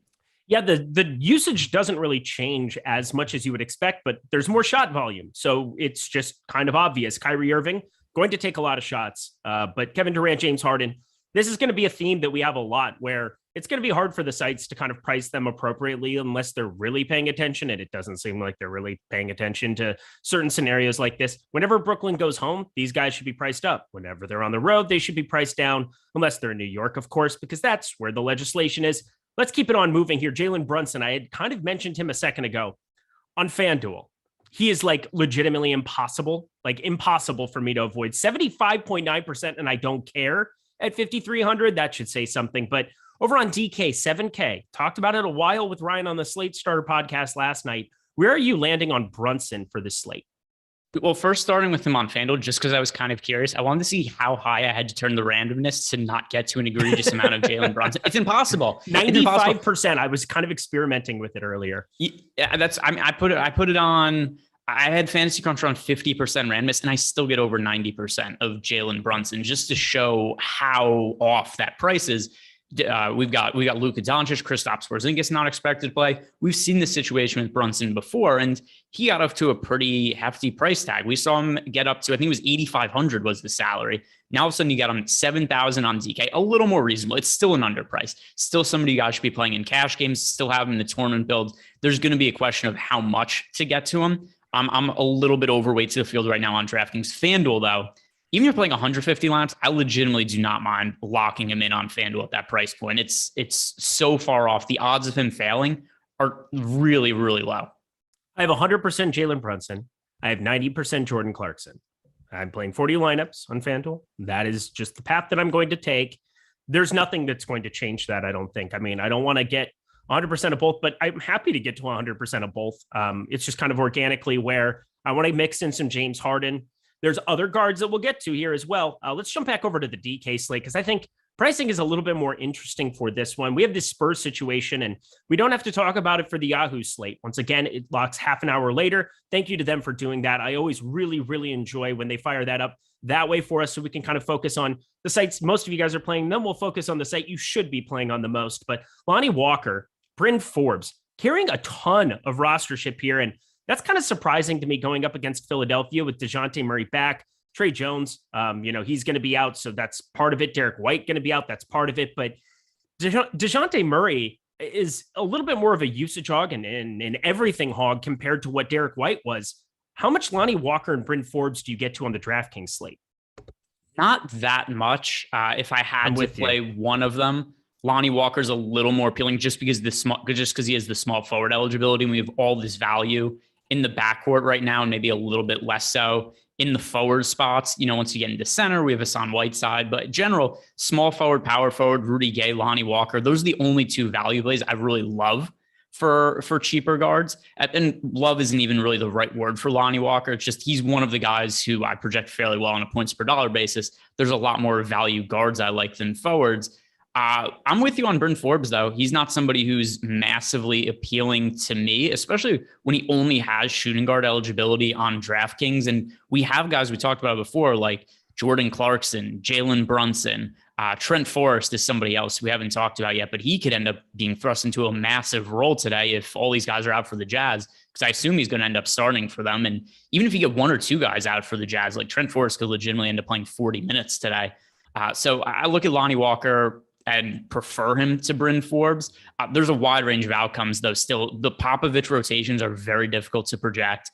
And then the other thing, too, is Lonnie Walker. There's been spots like, oh, everybody's out for the Spurs. What is Lonnie Walker going to do? And he comes off the bench, plays 19 minutes. Then everybody's healthy the next game. And Lonnie Walker plays 32 minutes and scores 40 fantasy points. So pretty wide range of outcomes for Lonnie Walker, but I do like the upside. Yeah, I'm more inclined to play some Lonnie Walker than I am some Bryn Forbes. I really liked Bryn Forbes on that slate where they were facing Detroit, I believe it was. He was coming off the bench, and there were some paths for him to get some minutes. Trey Jones has been disappointed here for the most part outside of his one start, 32 minutes against Detroit in that same spot. And I just ended up with more Forbes on it. But Lonnie Walker, he is willing to go out and chuck, but, nearly a 0.9 fantasy point per minute player. 4,100 isn't that different from 3,500 on this type of a slate where we already have an eternal amount of value. I just want to get the higher performing player. And I think Lonnie Walker, more of a path at the exact same ownership. So I'm going more his direction than Forbes, but I don't want to get a ton of either of them. I want to be a little bit underneath that 28, 27%, simply because of DeJounte Murray's existence. Josie, you are correct. I will not listen to the BS. They are all ball busters, but I'm kind of used to it by now. I kind of enjoy it. Yeah, bring it. I welcome it. Teddy Wayman, the best kind of super chat, just gives us $5. Thank you so much, sir. And same thing with Miami Mike 305. It's the Jigsaw avatar, so I always have to do, hello, Greg. How are you this Friday? Promise you don't have to do that. I promise you don't have to do it. Okay, cool. Teddy Wayman, then. I'm playing on FanDuel. Who's the best option to pay up for? How about that? Nicole. Well, actually, let me look at it. Antetokounmpo is my answer. I generally default to Jokic, but we have Whiteside on the slate, so it's actually not going to be Jokic unless I'll give a caveat. If Whiteside gets ruled out, it's Jokic. If we do end up getting Whiteside as an option, then the answer is Giannis. We've got all these guys that are out for the Milwaukee Bucks right now, Drew Holiday being the most significant one. So we could expect more minutes to go to Giannis and more usage without Drew Holiday. So he's going to be the answer, assuming Whiteside plays, but I'm really not sure if Whiteside's going to play or not. Brooklyn's a 4-point favorite. A lot of the times Milwaukee just blows people out of the door when they have Giannis active. We've seen it routinely where he plays 31, 32, 33 minutes. They're 4-point dogs against Brooklyn. This sets up really, really nicely for me. Giannis, clear cut, just because of positionality as well. Small forward, power forward over on FanDuel. If you're playing on FanDuel, I think he's the best option to pay up for, regardless of any other news. You have Nurkic, who I'm in love with on FanDuel. So I'm going to be definitely going the Giannis side. I understand and respect the Jokic call as well. He's the best fantasy point per minute producer here on the season, just slightly over Giannis, but definitely something that I like. Let's go back to the guards here. Here we go. We continue on. Next kind of batch of players. We've got a lot of these mid-range guys, and there have been a lot of slates where they've been intriguing, but Anthony Simons here for Portland, 6,200. That tag has definitely come up. I still think he's underpriced, but you got to be really, really premium here with some of the guard spots you pick out. Tim Hardaway Jr., 5,100. At least he has small forward eligibility. I'm getting to him a little bit more in those kind of scenarios. And then Will Barton is projecting out phenomenally well. He's down to 5,800 now on DK, 16%, popping big time. His projection is here at Awesemo. What are you doing with these like guards 10 to 20%? Anybody that you're getting way over the field on? Let's see, 10 to 20%. The guys in this range. So the one that makes the most sense to me right now is Trent Forrest. He's $3,200 on DraftKings, on FanDuel. He's $3,500. He's projected for a little bit more ownership there. But I think we have to look at all the guys that are questionable for the Jazz. And I think it's fairly likely at least one or two of them get rolled out just by the numbers, right? If we consider it somebody who's questionable is 50-50 to play, 4 key players are questionable, good chance that at least one or two of them get rolled out. Trent Forrest is the only other guy on this team that's kind of a regular part of the rotation. Is Trent Forrest good? I have no clue. Probably not. There's a reason that he hasn't played very much this year. Now, with that said, there's been a lot of guys that I also like, hey, Kiefer Sykes, there's no way this guy's good. And then he scores a bunch of fantasy points. But if we're going to get a couple of these guys out for the Jazz, you legitimately have to project Trent Forrest to play a massive amount of minutes. He started for them a couple of weeks ago. Didn't play a massive amount of minutes in that game. It was more of a spot start, played 21 minutes. Totally different scenario here. I definitely think there's a path where we see well over 30 minutes for Trent Forrest. He's not picking up that much ownership now. That probably would change if guys get rolled out, but at least now I look at that current ownership, and that's a number to be overweight to, in my opinion. Jason Kelly, how about Monk? This is the right guy to ask about Malik Monk. Greg started the Malik Monk fan club here since he joined the Los Angeles Lakers, since he joined the starting rotation, that is. Any Malik Monk for you on any site here today? Not really, because he's priced now. He's at $5,800 on DraftKings. On FanDuel, he's priced at $5,900. I have him projected for like in between 26 and 27 fantasy points, depending whether you're looking at DK or FanDuel, which is not bad for when Malik Monk was 4,000 or 3,800. But now he's been priced appropriately, and we have so many good value plays that basically anybody that projects okay relative to salary has no chance of making my lineups today, because there's so many great plays. Why would I play somebody? I'm not even playing anybody who's a good play, let alone guys who are just fairly priced. So there's not a real scenario where I see myself getting to Malik Monk. Yeah, the reason I brought that up is simply as a talking point to encapsulate every other guard, because if they don't have 50 plus point upside, I'm not playing them more than likely as a value piece. I'm not playing any 5-6K guards that can't go completely nuts, because we have Clarkson, we have Brunson. If you want to take the Lonnie Walker shots a little bit more than the field, go ahead. I think that's more appropriate. No Bryn Forbes for me, really, and that's partially why you could get into some Furkan Korkmaz. We'll see what this Philadelphia starting lineup is. There's just so many spots on this slate that you can get to on every site, on DraftKings, FanDuel, and Yahoo, where they just need to have some major upside to compete with the likes of them. And there's no way that I'm going to roster a Malik Monk, period, end of story. Like, it's just going to be impossible at 5,800. Can he go for, 41 and a half? Yeah, we just saw it last game, but the chances in the boom bust score and seeing it, like, yeah, he'll be low owned, but that's the only reason that you could possibly roster somebody like him for 5,800 rather than somebody like Jordan Clarkson for 5,500. So take that all with a grain of salt. Are there any spend ups that you're getting to at guard? I know that on the previous show, the guys talked about DeJounte Murray being somebody. I caught the very beginning there of that. We've got guys like Bradley Beal who have been going absolutely ballistic. He's at like 0.2% on DK, 10-4 that is existing there for him. Trae Young, you can maybe pivot onto, but LeBron James, it's a big chasm of $1,100 on DK. Is there a spend up at guard you're getting to get contrarian? Well, we can talk about DeJounte Murray for a second, who I project fairly well. You look at his numbers with Derek White off the court this year, 26% usage rate. He scores 54.45 DraftKings points per 36 minutes. Here's the sticking point with me to get to a lot of DeJounte Murray, though. There is so much value on this slate that you could pay up for whoever you want. And realistically, if you're playing DeJounte Murray, you kind of need him to outscore Kevin Durant, James Harden, Nikola Jokic, Giannis. And those guys are just not that difficult to get to today. So that's something that is inhibiting me from getting to DeJounte Murray. It's not that I don't project him well. I do. I just project some of these other stars better. Does that make sense, or do you just feel differently about Murray?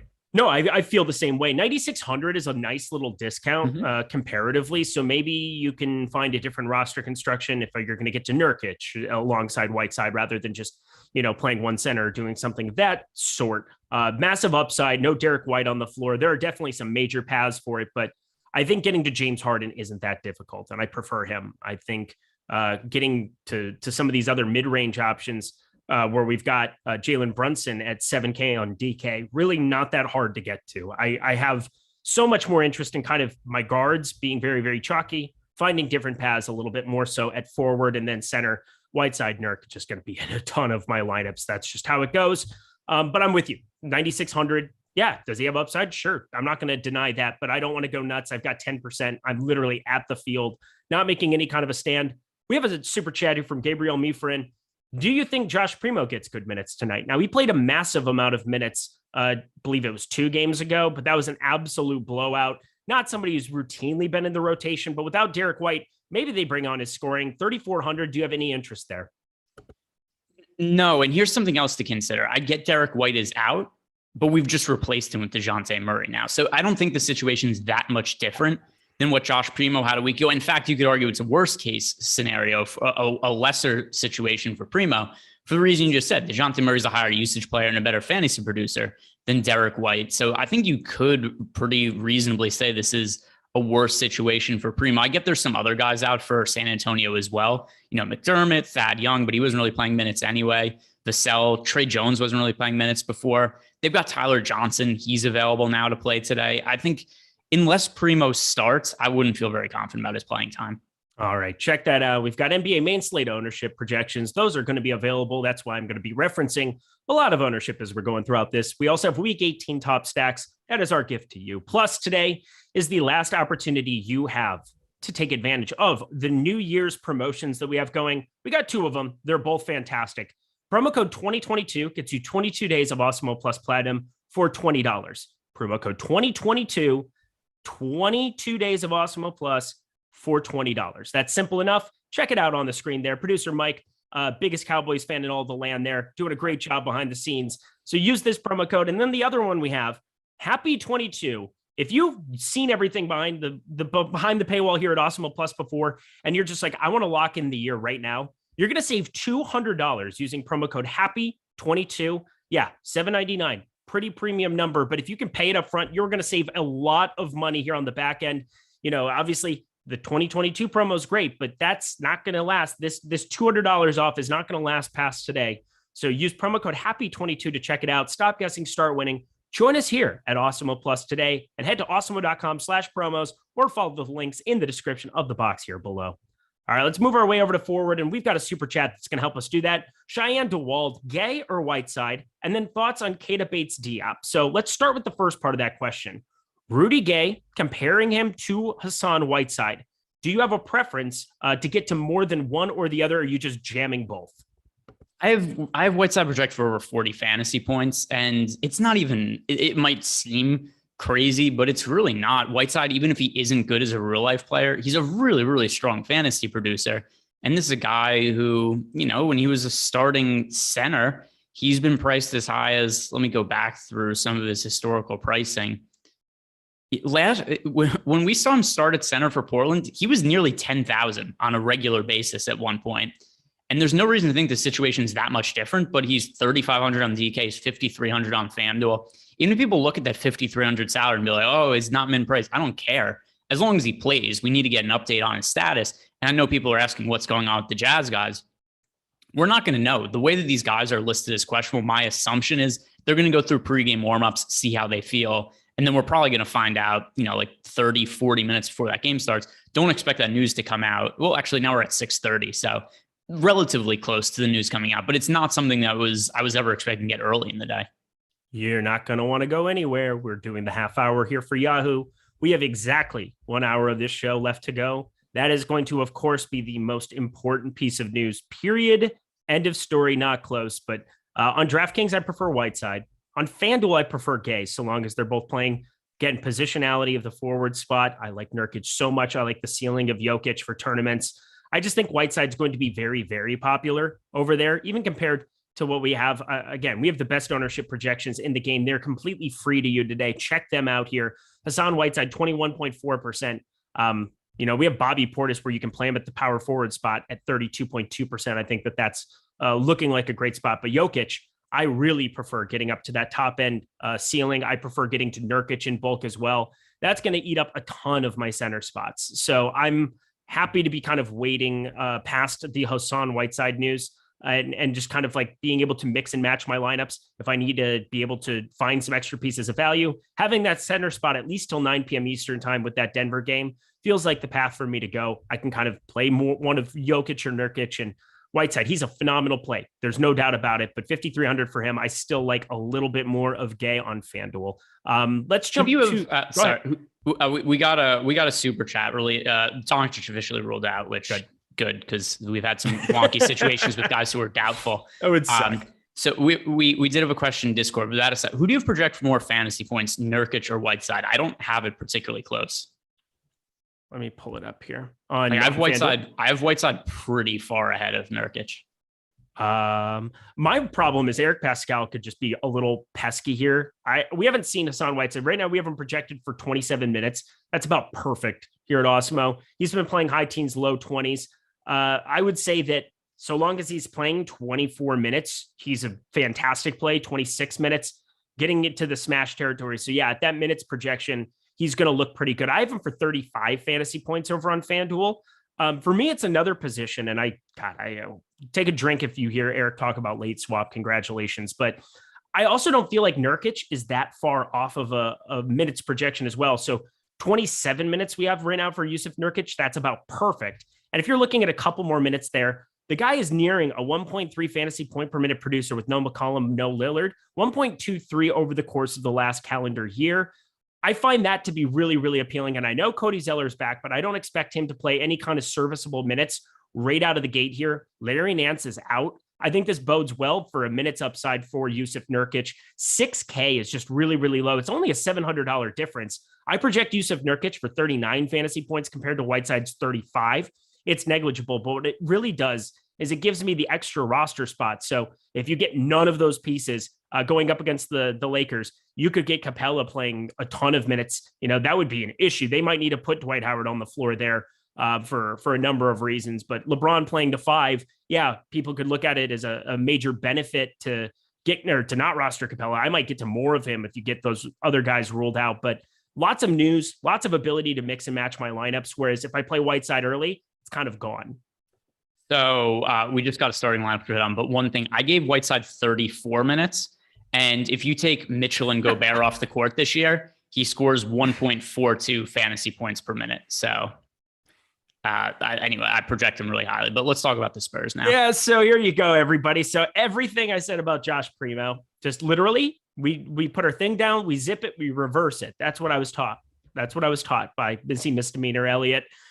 DeJounte Murray, Bryn Forbes, Josh Primo, Katie Bates Diop, and Jakob Poeltl. Pirtle. Am I not Pirtle enough for the Pirtle Club? What are we doing here with this ridiculous, and I do mean ridiculous, starting lineup? I mean, it's not that ridiculous. Like, it's pretty ridiculous. It's not like starting Lonnie Walker or something like Popovich does weird things with his rotation and starting lineup all the time. So I didn't think Primo was going to start, but I don't look at it and be like, oh my God, look at this outlandish situation. So the game starts in 26 minutes. So we definitely have to kind of try to figure out what's going to happen with the playing time here. But once again, Bryn Forbes now, before I'd said I liked Lonnie Walker more than Bryn Forbes. That is not going to be the case anymore. I mean, do I want to just do the Kevin Huerter that I did 2 days ago and just play all of the Lonnie Walker now at reduced ownership? Part of me wants to.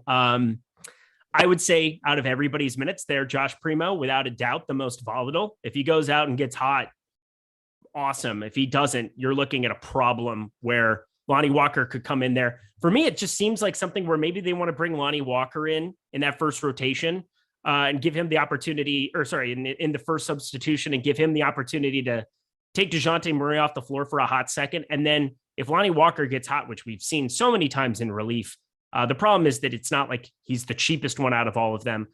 Keita Bates-Diop, 3,700. I think he was always like a decent option here at forward. Even on FanDuel, I found it hard to not get to a little bit there.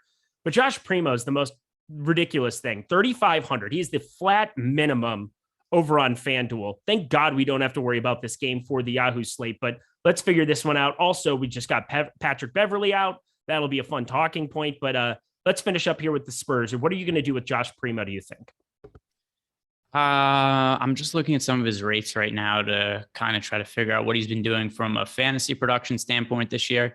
He hasn't been bad. 9.7 minutes per game, 8.18 DraftKings points.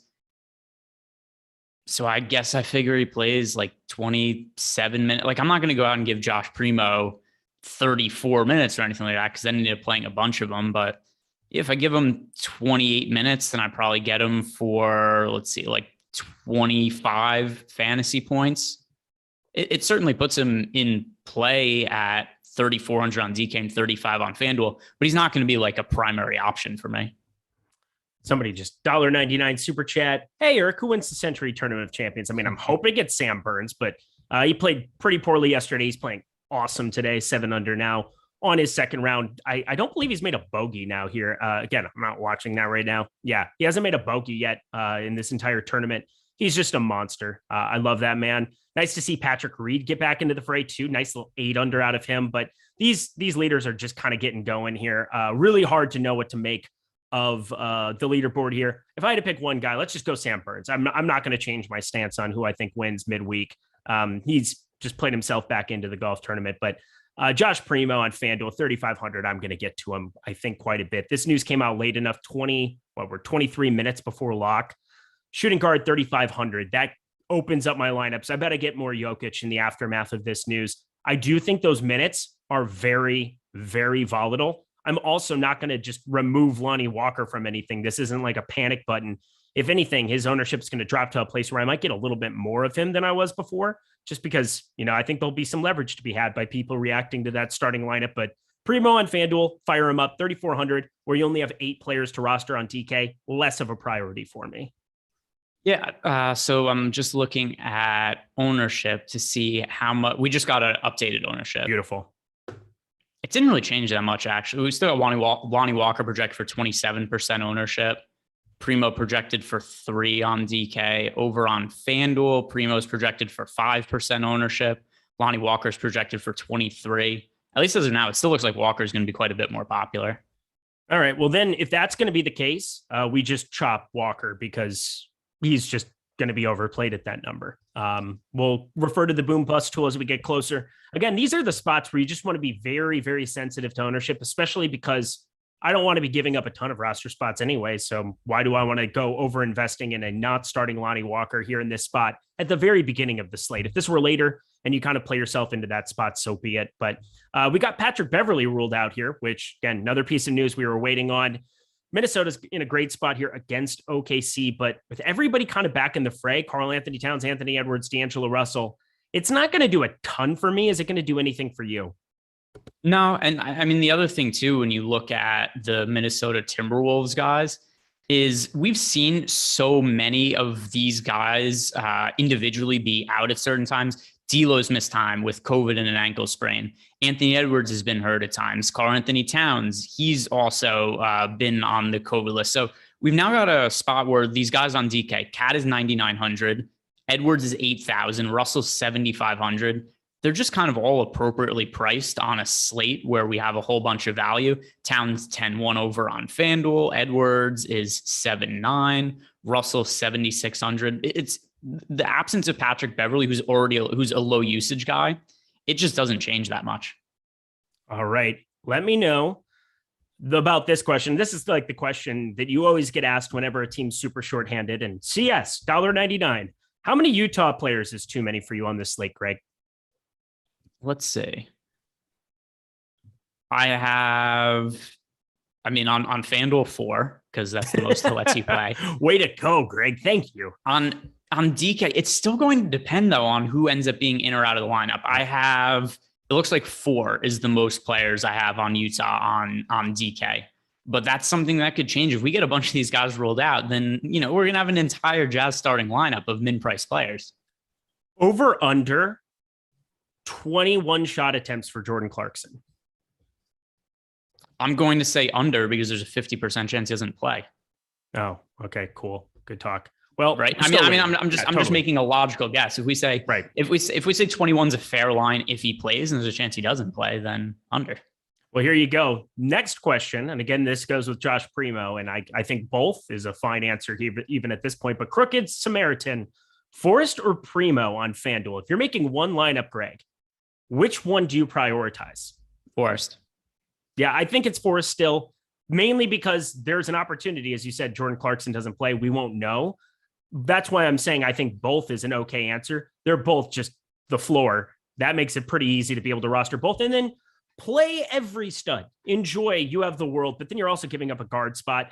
I'm probably going to just be mixing and matching some Primo in. I'm playing more than one lineup. I'm playing 40 lineups on FanDuel, so I can do that. I can have the access to multiple spots. So I would recommend playing more than one lineup, but in one, I still think Forrest is the better play. Right now, there's such a minutes volatility, and you could be getting a Clarkson-less, gay-less team, Hassan Whiteside-less, all of the lists.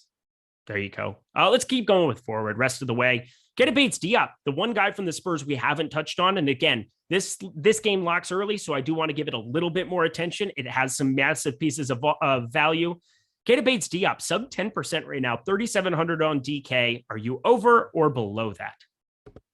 A little bit below. There's other value plays I like more than him on this slate. And I get that he's starting, but I don't know that means that it certainly doesn't mean that he's going to play big minutes because this is a Popovich team. Even with these guys out for the Spurs, I think they're going to run a deep rotation. And I think that's a mistake we made with the Golden State Warriors yesterday, where we just looked at the Warriors and like, oh, look, they're resting guys. Therefore, all the guys who are starting to play big minutes, they basically use that as a rest game for everybody.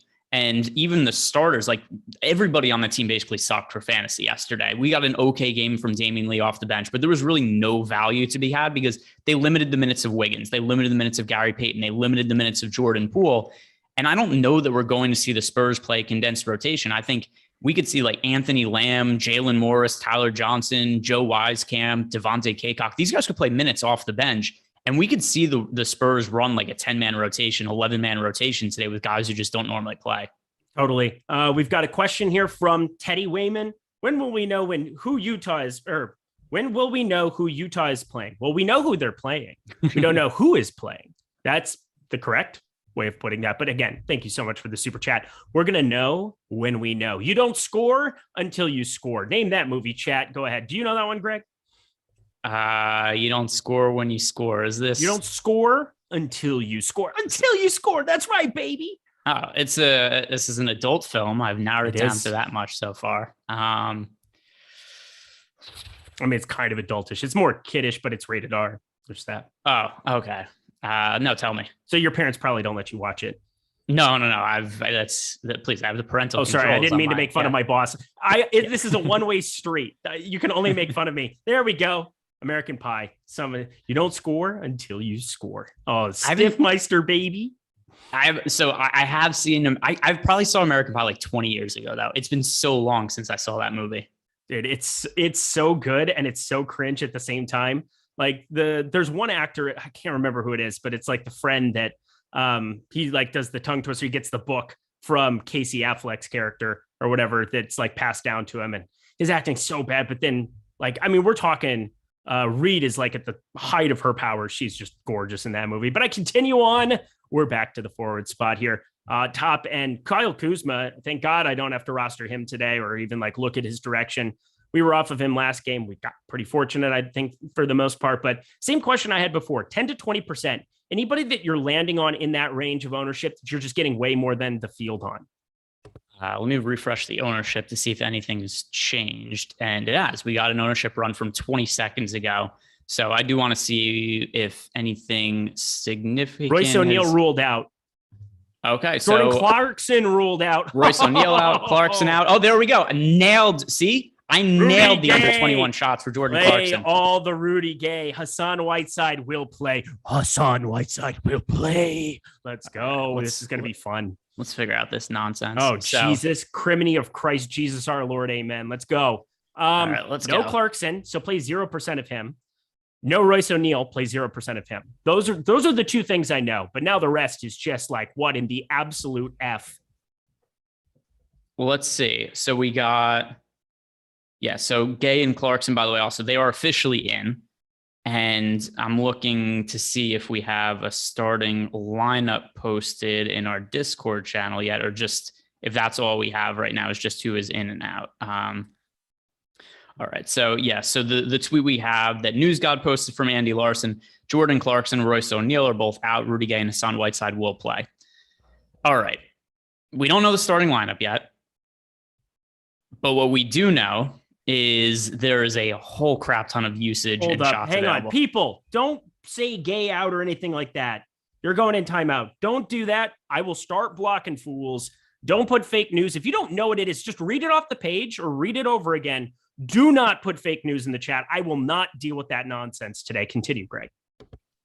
Well, it was a good stall for time because I'm still trying to figure out who cool. I think will start for.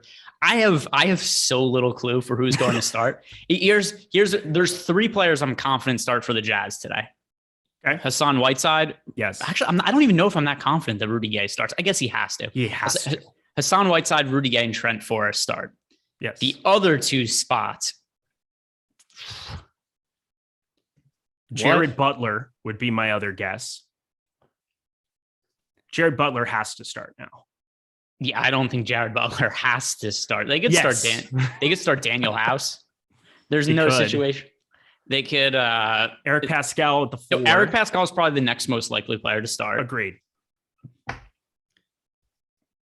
And then I guess it's either Butler or House or Hughes.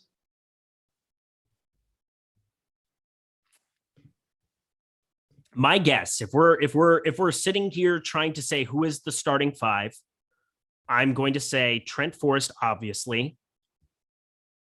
Obvious. Jared Butler, obviously. I'm putting him in the obvious.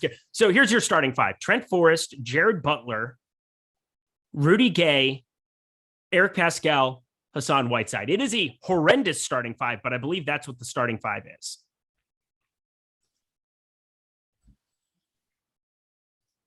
This is just so dumb. Could they go Azubuike and Whiteside in this starting? Yeah, they lineup? could. Azubuike was a fairly. He was a first round pick that then has just been hurt, has never gotten a chance to really play minutes. How many minutes do you think Trent Forrest plays now? Is he going to play like 40 minutes? Yeah, I might lock him in. I'm literally considering. I mean, we're on the show. I might just play 100% Trent Forrest. He's going to play so many minutes. Yeah, I don't know how he leaves the floor unless he's like in foul trouble, or I'm not even going to make the other, like what the other event would be. Like it would have to be like health and safety protocols halfway through the game. And they're just like, sorry, you have COVID and we just tested you for it. So let's read off the total list of players who are active for the Jazz today, because I think that's something just to bring people into the mix of who's available. Hassan Whiteside and Rudy Gay are the Jazz. I guess they're 2 best players today. The other players who are available for them today, it's Trent Forrest, Eric Pascal, Udoka Azubuike, Jared Butler, Daniel House, Elijah Hughes, Malik Fitz, and Norvel Pell. Most of these guys we've never considered playing on a lot of slates this year. There's been times we've used Whiteside, as a low-owned punt option. I liked Rudy Gay the other night. I don't believe I've rostered any other Jazz player who's available for them this season. Did somebody else say something? Yes, Clarkson is out. Rudy Gay is in. I don't know what else we need to say. It just let's get back to it. Also, by the way, guys, because people are saying, well, Gay didn't. It doesn't matter that Gay didn't participate in shoot arounds. I don't care. He's playing. Who cares? It doesn't matter if he's. It was personal ruled too. in. It was a personal reason. Yeah, he was ruled in. But it wasn't a personal reason. It was a heel injury. But that aside, he's personal in the injury report. Yeah. But that aside, he's in now. It doesn't matter. The team tweeted out that he's playing. All right. Here's a big piece of news. Danwell House available to play Friday. Yeah, I read off his name of the players that are available. Mm-hmm. Okay, good. Well, I'm just saying it was just confirmed once more, so that's enjoyable. Holy crap. This is like next level. So here's a fun question with the Utah Jazz. outside of Forrest Gay, we're both playing a lot of Forrest, Gay, and Whiteside. Outside of those three guys, who's the fourth best play from the Utah Jazz today? That's a great question. I refuse, because of the positionality, unless he were to start, I refuse to say Eric Pascal, even though he would be the guy who would be the next best projected play. I'm going to go with Elijah Hughes. 3K, maybe Azubuike, but no, he won't play enough minutes. I'm just worried about the minutes for him. I doubt I get him in any lineup. 16 minutes.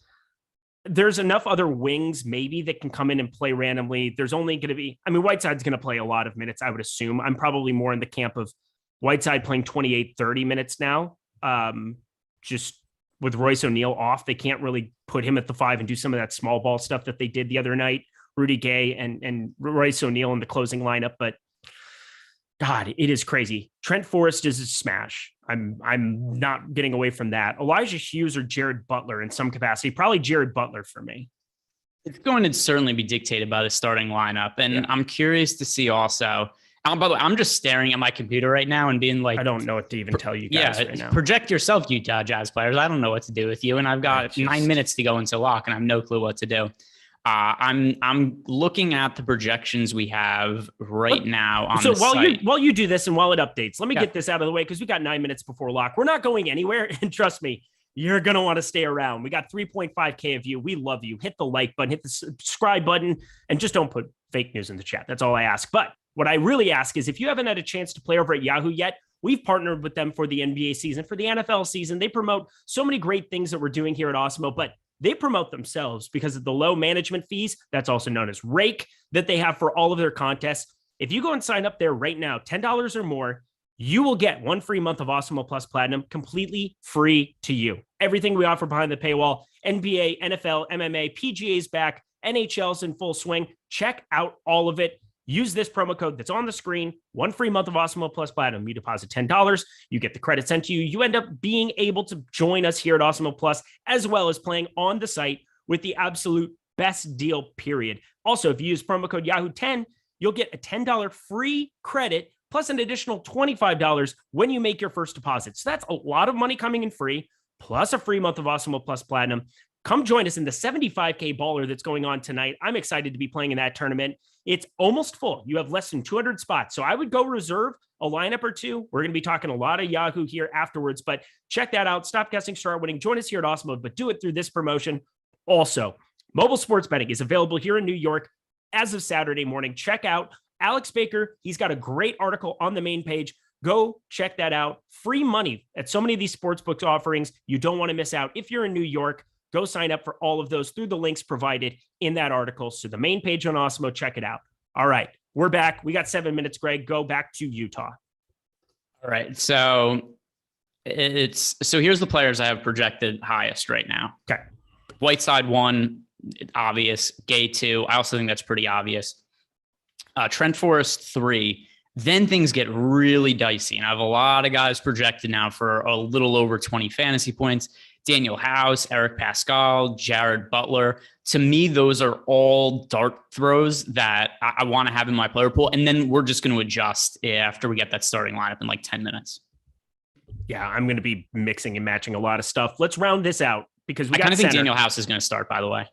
You do? Okay. Well, yeah, then if he does, starts. He's available. He's the min on FanDuel. He is not available, I believe, on DK. He's 3,500 on FanDuel. Yeah. Let's talk center. We've got Nikola Jokic, Joel Embiid. Those are your two expensive guys, as well as Karl Anthony Towns, who is going to be low owned, but I'm happy to take some shots at 10-1 in, 1 or 2 lineups over on FanDuel, where I'm playing the most. We've got Hassan Whiteside, who's just an absolute super smash now. We've got a number of these guys. Who are you just getting to the most at center? Whiteside. Good talk. But it's just the answer. Whether it's DK, no brainer. 3,500 on play Whiteside in every single lineup on DraftKings. Even FanDuel at 5,300. I'm not necessarily saying you have to play him in all the lineups, but there are not very many centers I've projected for more fantasy points than Whiteside. I think he's like comparable to Karl Anthony Towns in terms of projection at this point. Yep, I like it. Man, Jared Butler is popping up in a lot of lineups for me, Greg. A lot of lineups. that's just kind of how that's going. Center, for me, I've really talked about Nurkic, but yeah, Hassan Whiteside, I'm going to actually project a little bit better here at this point over on FanDuel at 5,300, just slightly, mainly because I just gave him a little bit of a boost in terms of minutes, and he's just like so unavoidable now. It's unbelievable. He's gonna be like a 1.5 fantasy point per minute guy, and if he stays out of foul trouble, he might play like 40 minutes. Yeah, it's such a smash. Let's do this, Greg. San Antonio and Philadelphia. Give me your favorite plays from that game, so that we can kind of round that out. We have 5 minutes here till lock, and I think everybody wants to get their lineups in, and we will be able to react to whatever that Utah starting lineup is after lock. Or sorry, the Utah starting lineup. Oh, so I don't really have that much of a desire to play a heavy amount of guys now from that, from the Spurs 76ers game, because I want to be loading up on players from Utah. So if you have a little bit of exposure to, Bryn Forbes, Josh Primo, Lonnie Walker, okay, I don't have any of those guys more than 10% right now, though, because I'm going to want to jam in these Jazz guys. I just don't know exactly which guys it is right now because we don't have that starting lineup. So I'm holding a bunch of lineups with, Whiteside, Gay, Forrest, Pascal, Butler, and then which ones I end up with the most of. Outside of, I know I'm going to get to a lot of Forrest, Gay, and Whiteside. As for the other guys, it's going to depend on the starting lineup. But I don't want to burn roster spots on Spurs Sixers. I'm okay getting to some Primo. He's the floor. That's the only reason that I'm getting to some of him on FanDuel. I'm getting to a little bit DeJounte Murray, Joel Embiid. That's really about it now. If you're playing along at home, go to Fantasy Cruncher. Just highlight that game. You can quickly change everybody to like 10 or 5%, and you can probably crunch. And I think that that's a better, quicker way to kind of get it done. I'm kind of revamping everything. Let's take a look here. We got another one. Do you think Butler plays 30 plus minutes from Teddy Wayman? Do you think Butler plays 30 plus minutes? Jared Butler, that is. No, I think, well, if he starts, by the way, we did get Tony Jones, who's one of maybe even the most prominent Jazz beat reporter. He did post on Twitter 2 minutes ago that he is expecting, or not expecting, say his guess at the starting lineup is Forrest, Butler, Pascal, Gay, Whiteside. If Butler starts, I don't know that I would say 35 minutes. Was that the number you said? 30 plus minutes was the number that Teddy was asking. Oh, 30 plus. If he starts, yeah, I think that's reasonable. I heard 35. But yeah, I wouldn't take an issue with saying 30. I think 28 is like the low number, and I'm still going to get to him in a ton of lineups here. Everybody get your lineups in. There's no doubt about it. You got to get hustling. It is time. We are going to be rocking here in no time. I'm getting everything of mine in here as well. Don't go anywhere. Hit that like button for us too, because we are putting in that extra time. Ruggiero 228. Have room for Utah considering KBD. That's Keita Bates-Diop, Corky, or DJM. Thoughts? So Korkmaz, KDB, Keita Bates-Diop, and DJM is who? I don't even know. DJM. I don't know who that is. If you want to enlighten me, that would help. I have no clue. I'm just trying to figure out who DJM would be. I have no clue. Are we missing something obvious here? Everything. Nope, we're not missing anything. Okay, I don't like Korkmaz today. I don't really like Keita Bates-Diop, and I don't know who DJM is. Nothing in that made sense to me.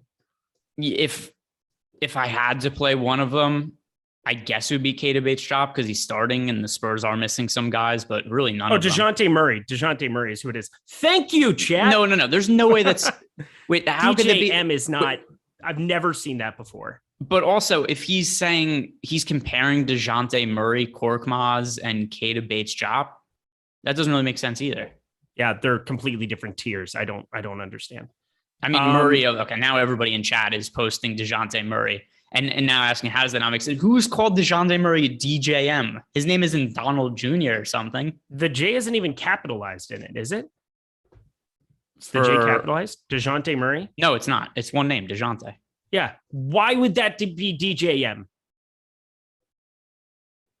I don't understand. Here we go, everybody. We're officially at lock.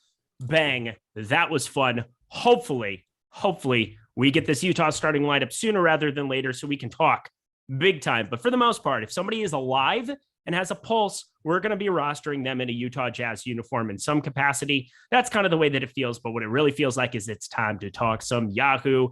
I'm excited to be talking Yahoo Fantasy because I do believe that their product is the absolute best that you can possibly play on for your bankroll. If you like upside, there's 92 spots left. 92 spots left in the $15. I got a bunch of entries in that. You guys should go over and play it because the management fee compared to 17% you're paying over on DraftKings and FanDuel, you're looking at a 12.3% management fee, which is actually on the higher end, I would say. They've had 10, 11, 12% management fee in a lot of these contests. Plus on Sundays, they have a negative 25% management fee, $20 Sunday baller. Sign up for that. Playing their showdown stuff too. It's around 10 or 11% rake. It is phenomenal for your bankroll. Plus, you can get that Awesemo Plus Platinum 1 month with $10 or more depositing. But let's shift our focus and attention over to there because we do not have to worry about that San Antonio game. I know Greg's going to put that on in the corner so we can react when Josh Primo goes 5 for 5 and I just cut my exposure drastically to him there in the last second. But excited to talk Yahoo with you here on the top end of guard. There's no doubt about it. Things are going to change considering on my sheet, I'm like, Jordan Clarkson, how do we get away from him? Well, you shouldn't roster him. That's probably the right way of putting it. But we've got a number of these options. James Harden, you can pay up for. Where are you landing the most at the guard position on Yahoo today? Yeah, so looking over at the Yahoo slate now, still updating some of my other numbers as well, but yeah, not Jordan Clarkson. And if somebody is, I'm just checking to see if we have updated owner. Here we go. We do have updated ownership now. It's really hard to get away from Jalen Brunson. He's priced a little bit too low on DraftKings, but is closer to appropriate than FanDuel. But his Yahoo price at $23 is really similar to what his FanDuel price is. So I find Jalen Brunson at $23. He's going to be popular.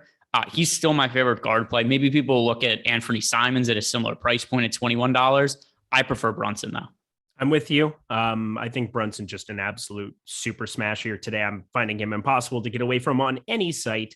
We've got people saying that they don't know. I don't know if I got Royce White out of there or not. Good thing there's late swap in NBA. And if we've got plenty of time until that. We have 28 minutes. You can take Royce O'Neal out of everything if you want to. Hopefully that's just kind of joking around because you have forever to do that. You do not have that locked. Let's continue on here. Oh, Burns in first. Let's go. It's always fun when you tout a guy and he's just a god on Bermuda, but I digress. The guard spots. Yeah. Jalen Brunson, almost impossible for me to get away from even on Yahoo. I'm probably gonna have 100% of him. I'd be surprised if in my 10 lineups over there, I didn't have him in a majority of them, probably 100% more than likely. But rest of the guards, I think James Harden at 14%. Yeah, he's a big luxury item at $51, over 25% of your cap. But I think because of the number of $10 players we're getting, Trent Forrest is definitely going to be a priority for me. So long as we just see his name in the starting lineup, I have no idea why he wouldn't. Jared Butler going to be another guy that I'm going to get to quite a bit at $10.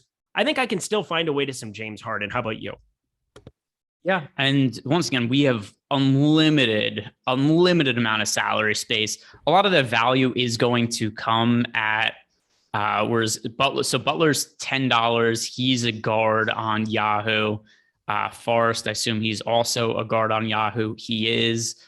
So it looks like there's probably going to be more space to spend up for forwards than guards because we have to assume we're playing a lot of Jalen Brunson. Still going to want to play some of Simons, even if we prefer Brunson. I think I like Harden more on DK where there's more flexibility. On Yahoo, I'm probably a little more inclined to roster Giannis and Durant than Harden just because of positionality. Agreed. And again, that was kind of my argument for FanDuel, why it made the most sense to get to Giannis the most. I think that's still going to be the case here for me. I'm looking over at the Boom Bust tool. I think we'll get that updated here. Kind of look at some of these Yahoo plays in that kind of context as well. But yeah, I'm prioritizing those forwards, man. Hassan Whiteside has a 1.4% bust percentage on DK at 3,500, on Yahoo at $12, 5.59%. I mean, that's just like absurd. I haven't seen a value play look this good since like 3K Cousins last year or I'm sure there was somebody this year that I'm not thinking of. Man, I can't remember seeing 1% in a bust percentage column. That's just next level. Anything else for you from guard here on Yahoo as we make our way to forward?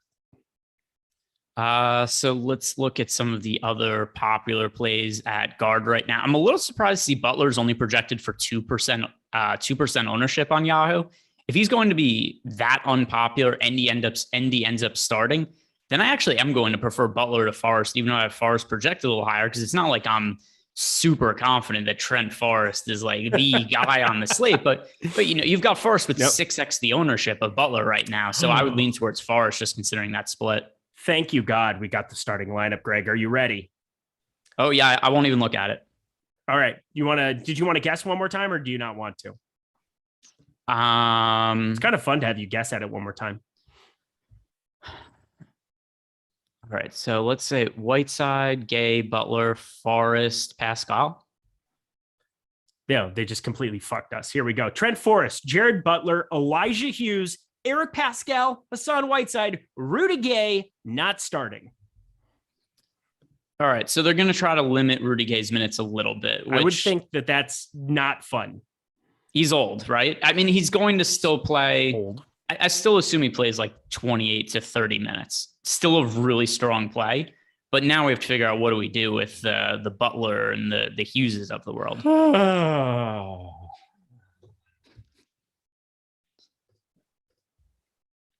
So which cheap player from the Jazz do you like the most now? Jared Butler. Butler? Ownership, I don't think gets there the way that it should. Trent Forrest has been the name that I think people have been talking about all day. Jared Butler is the jam. Like Trent Forrest, I'm going to jam.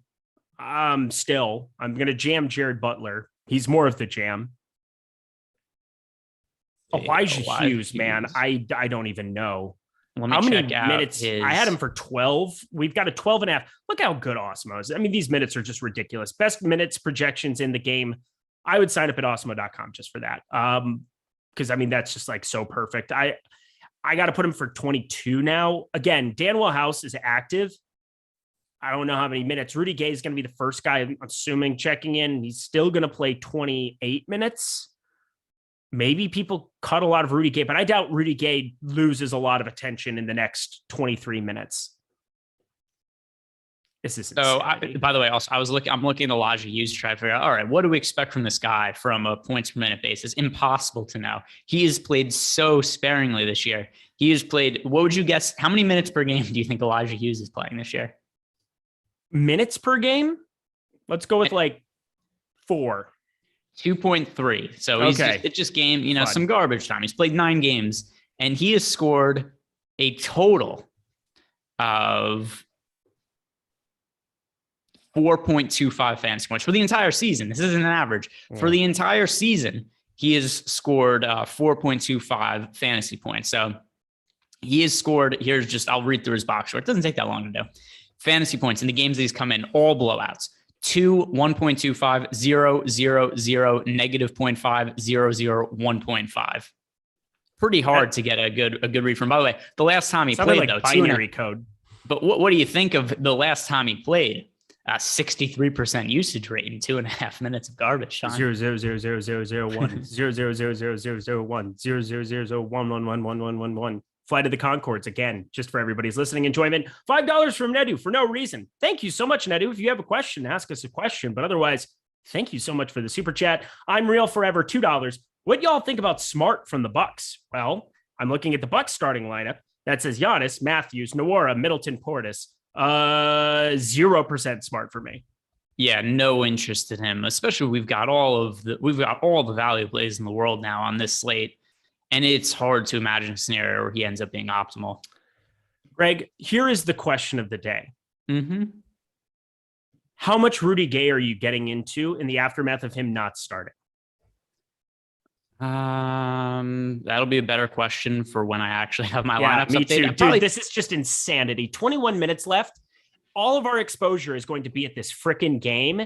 And I don't know how to process. I'm going through Twitter. I'm trying to find anything. Rinpack, if you're watching, Ryan, my friend, give me something from Utah. Let me know something. This is just insane. God, God, Mitchell Pascal and Hughes all from Westchester County. That is nuts. Chris Karen, video producer here at Awesemo.com, coming in with like crazy facts. So apparently they're all from the same county, Mitchell Pascal and Hughes. That is bonkers. I know that they're all buddies, and I know that the only reason that Eric Pascal is still in the league is because of his buddy Donovan Mitchell, because that's what you do. Same reason Charlotte like entertained Lonzo Ball's brother. So continuing on, LaMelo Ball's brother. I have a very bad feeling that Rudy Gay is going to be DNP today.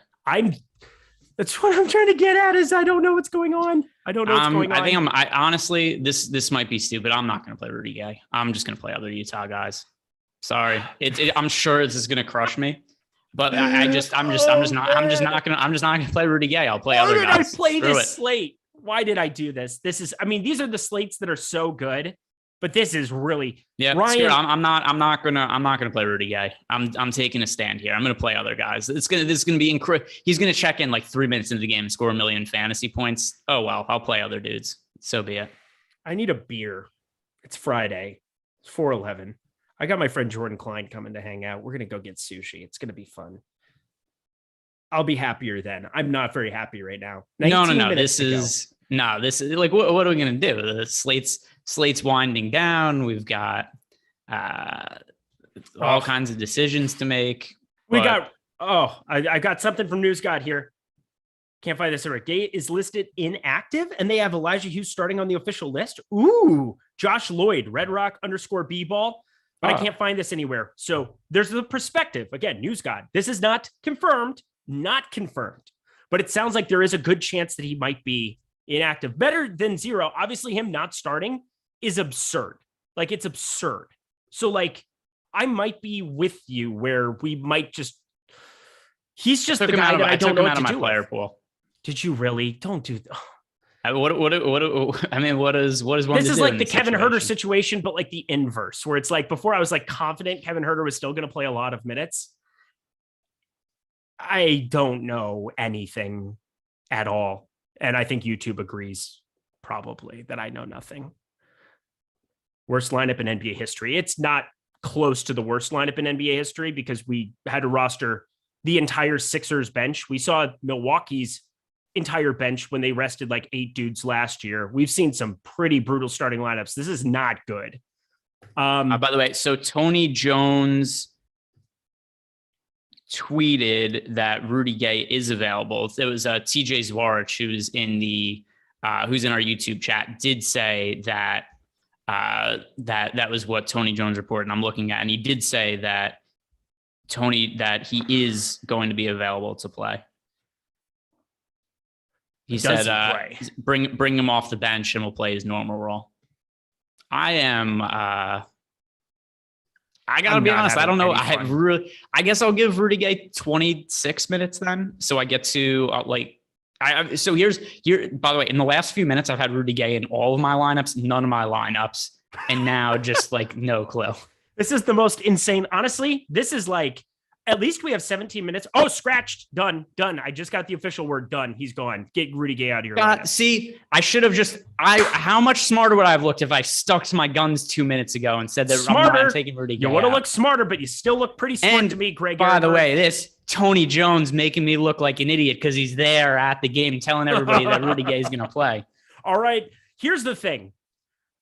I am going to get to a lot of Elijah Hughes now. How about you? Yes. No, maybe so. I don't know. This is the dumbest show of all time. By the way, let's go back to the thing. What's the most amount of Jazz players you'd be willing to play on DraftKings? On FanDuel, the answer is still 4 because you can only play 4 dudes.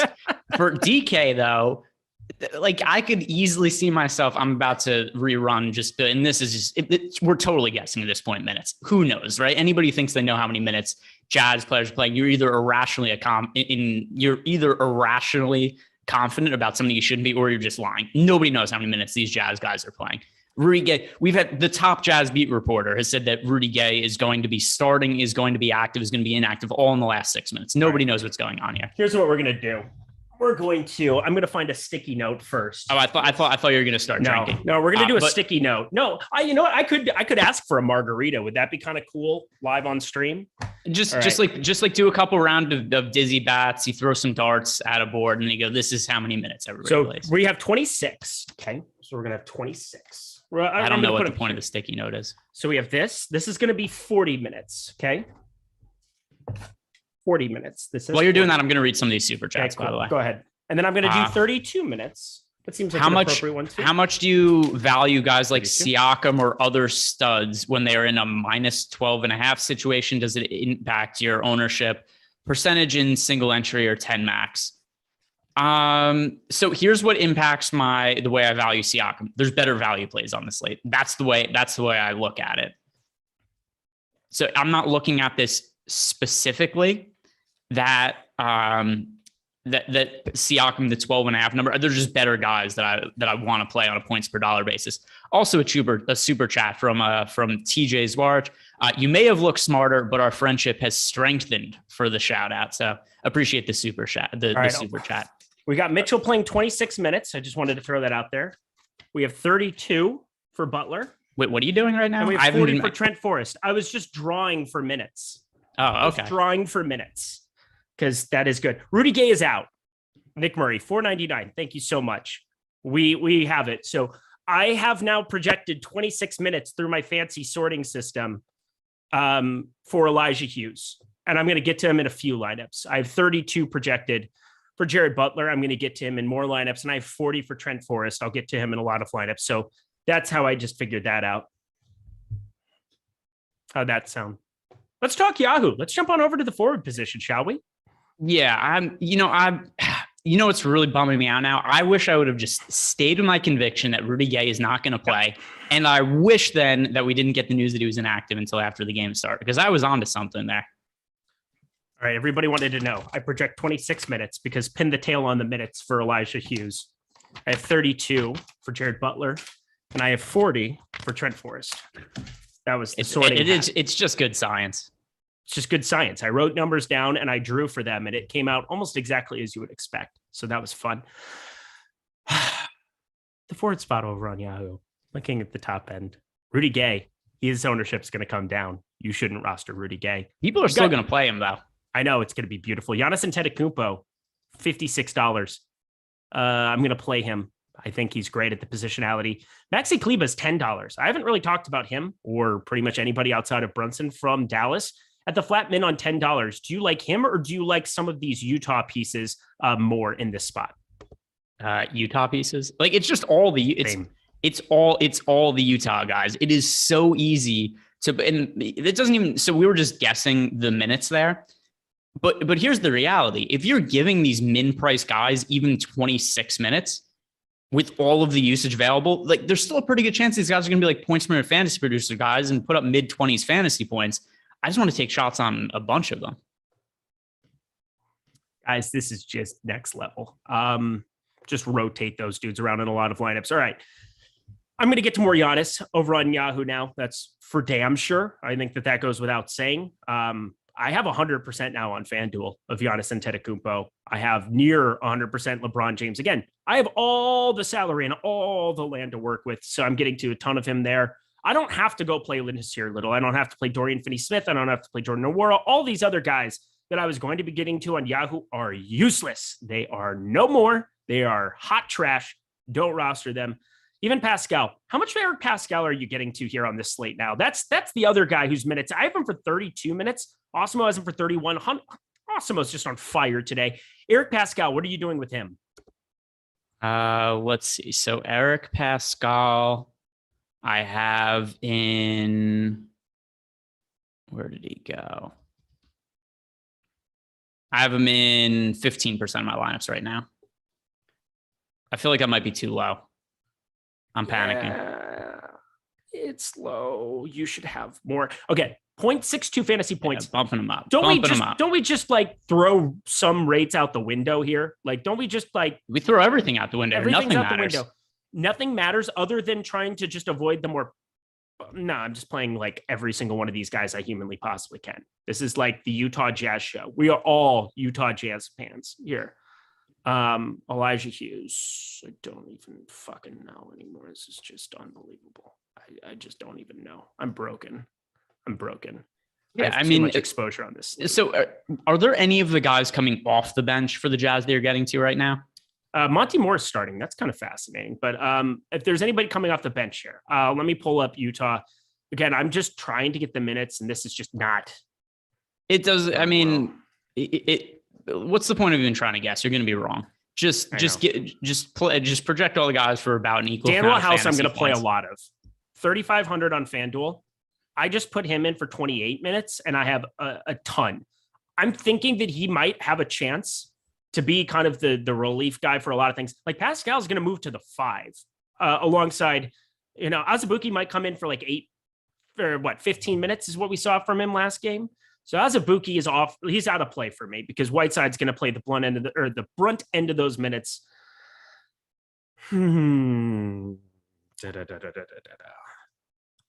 Off the bench, I think Daniel House is my favorite. How about you?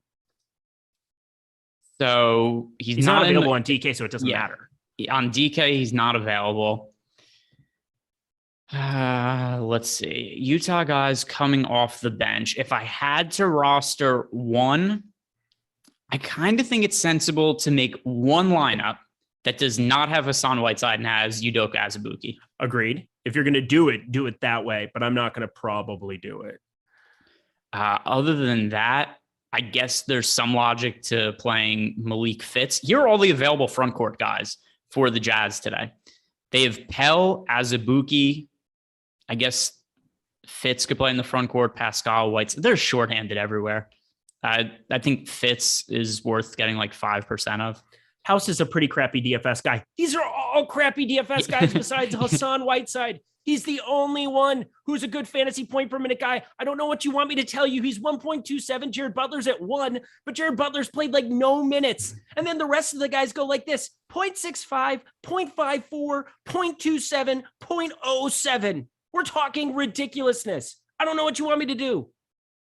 Also, it's a lot of, none of these guys are good. Like Hassan Whiteside isn't even good. Hassan Whiteside was signed to a min contract. Nobody wanted him. He's a very good fantasy producer, but he's terrible for real life. This is a very, very bad Utah Jazz team that we're seeing play today. Okay, so I'm updating. I got DK almost done. FanDuel, I haven't even started in Yahoo.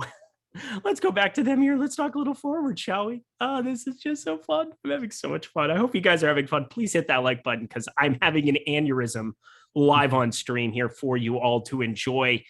Spend up options. Let's do this. So we have all the salary in the world, and we're going to roster a bunch of Utah guys. Rank your favorite forwards between Giannis, LeBron, and Kevin Durant in some order. Go. So it is Giannis 1, pretty clearly on a tier of his own. Yep. Number 2. That's really close. I know. So what is the salary difference between them? Durant is 52. LeBron is 55. It's going to be LeBron for me. Like, I don't think it's not like salary is that prohibitive today. Nope. They're both power forward eligible. I think Kevin Durant, though, has some major, major upside, and that's not going to surprise anybody. They both do. I think because I think you're going to get lower ownership. LeBron James just seems to get steamed up a little bit more. People have been really just jamming him. I might go to a little bit Kevin Durant. I might get to him in like 3 of my 10 and maybe LeBron in 2. Maybe because I'm just playing 100% Giannis. I'm just playing 100%. Let's see. This is really unfun. I can't tell you. I don't even know why. I don't even know why I'm bothering sweating this right now. It's not like because I'm acting as if I'm going to figure out the answer in a couple of minutes by looking at Fantasy Cruncher more and my lineups. These guys are all these guys on the Jazz are all terrible. So Bean Dude says it exactly. Plot twist: Jazz only score 58 in the game, and none of the guys pay off. Like. I mean, they're NBA players, but they're not really NBA players if you get my drift. So it wouldn't like completely shock me. I'm playing 6. Here's the official word. I'm playing 6 Utah Jazz players. Okay. 6. Daniel House is the only guy coming off the bench that I'm playing. I'm getting to around 28% on FanDuel of Eric Pascal. I'm getting to Trent Forrest, 80%. I'm getting to Elijah Hughes, 40%. I'm getting to Jared Butler, 100%. And I'm getting to Hassan Whiteside, 90%. Does that sound about appropriate to you? 100% Jared Butler seems a little aggressive to me. Okay. I think he's going to be the best scorer there. That's the problem. Oh, son of a biscuit, guys. This is just scared money don't make money. Yeah, it's so true, baby. That is so true. All right, go ahead. Make that, put your cock on the table and play 100% Jared Butler. Go for it. Yeah. I'm the second best love maker on this show. Let's go. Watch me roar. But not. I'm playing some of Malik Fitz. You're playing some Malik Fitz. Oh, okay. Yeah. I'm having fits with that, but whatever. But that was so bad. There aren't even like words for it. Let's do the center position. I'm just uploading I'm just uploading all my lineups now. Like there's no I'm not gaining anything by changing my lineups every 2 minutes. I'm not coming up with better answers by changing the minutes projections for these guys. I'm playing 100% Jared Butler. I just decided. Go for it. Uploading my lineups and I'm done with it.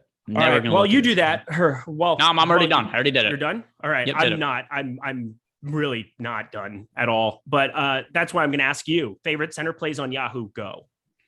All right. So over on Yahoo, Hassan Whiteside. And even more so potentially ridiculous than other sites because we've got Whiteside is $12 on Yahoo. Super, super easy to get to at a $12 price point. There are other centers, obviously, that are in play also. But if you're playing anybody 100% on Yahoo today, I think the answer is Hassan Whiteside at $12. Then you got Jokic is really easy to get to at $56. The majority of lineups, I think, should be double center lineups with Whiteside and Jokic. I guess there's some reason to consider Nurkic or some other centers. Karl Anthony Towns is only $40. That's kind of cheap for him. But I think like Jokic and Whiteside should be in the majority of lineups. They really should. And Nurkic, my boy Nurk, again, 1.3, that's pretty hard to kind of overlook for me. I love Nurkic in this spot as well. 3 minutes to go, everybody. Get your lineups in. We're all going to suffer together. Jump in the premium Discord. I'm going to tilt my face off because it's fun and I like it. I just have 100% Jared Butler on every site. I don't know what else to say. I'm not going to have 100% on Yahoo. Take that back. Yahoo is not going to be the one I have 100% simply because of the way that the structure works out over there. This is so insane. Greg, who is out of the Utah Jazz most likely to screw over your lineups other than all of them? So I don't think Whiteside is likely to screw us. I just don't think so either. I just don't think it's that likely. So the player that's most likely to screw us is somebody that's coming off the bench that has a big fantasy game that we're not expecting. That's probably a good take. But I mean, I have 10% of Malik Fitz.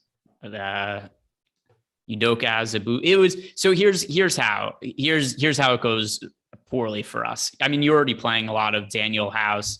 I said I'm playing on DraftKings today and not on FanDuel where Daniel House isn't in the player pool. So let's say Daniel House ends up playing well off the bench and then like Butler doesn't end up playing much down the stretch or Elijah Hughes or something.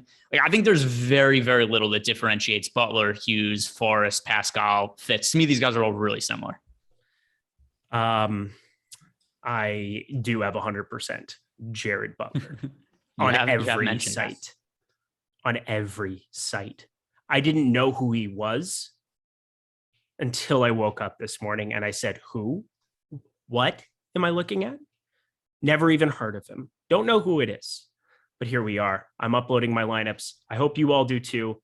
Thank you so much to Yahoo for letting us throw this inspirational extra 30 minutes here. Best of luck to everybody here and may God have mercy on our souls. Something like that. Yeah. This is wild. We've had a wild couple of shows here this week, Greg. There's no doubt about it. I'm updated. Got to step away from the computer and kind of enjoy it. But Greg, any final words for the people? I guess I like you also have a good amount of exposure to Jared Butler. People are concerned about the blowout in the Jazz game. It's not like they have other choices. Like, what are the Jazz going to do? They're only going to play 3 guys because they're down by 50. They only have so many guys that are active on the roster. Looking at Pell, Azubuike, House, Fitz, Pascal, Forrest, Hughes, Butler, Whiteside.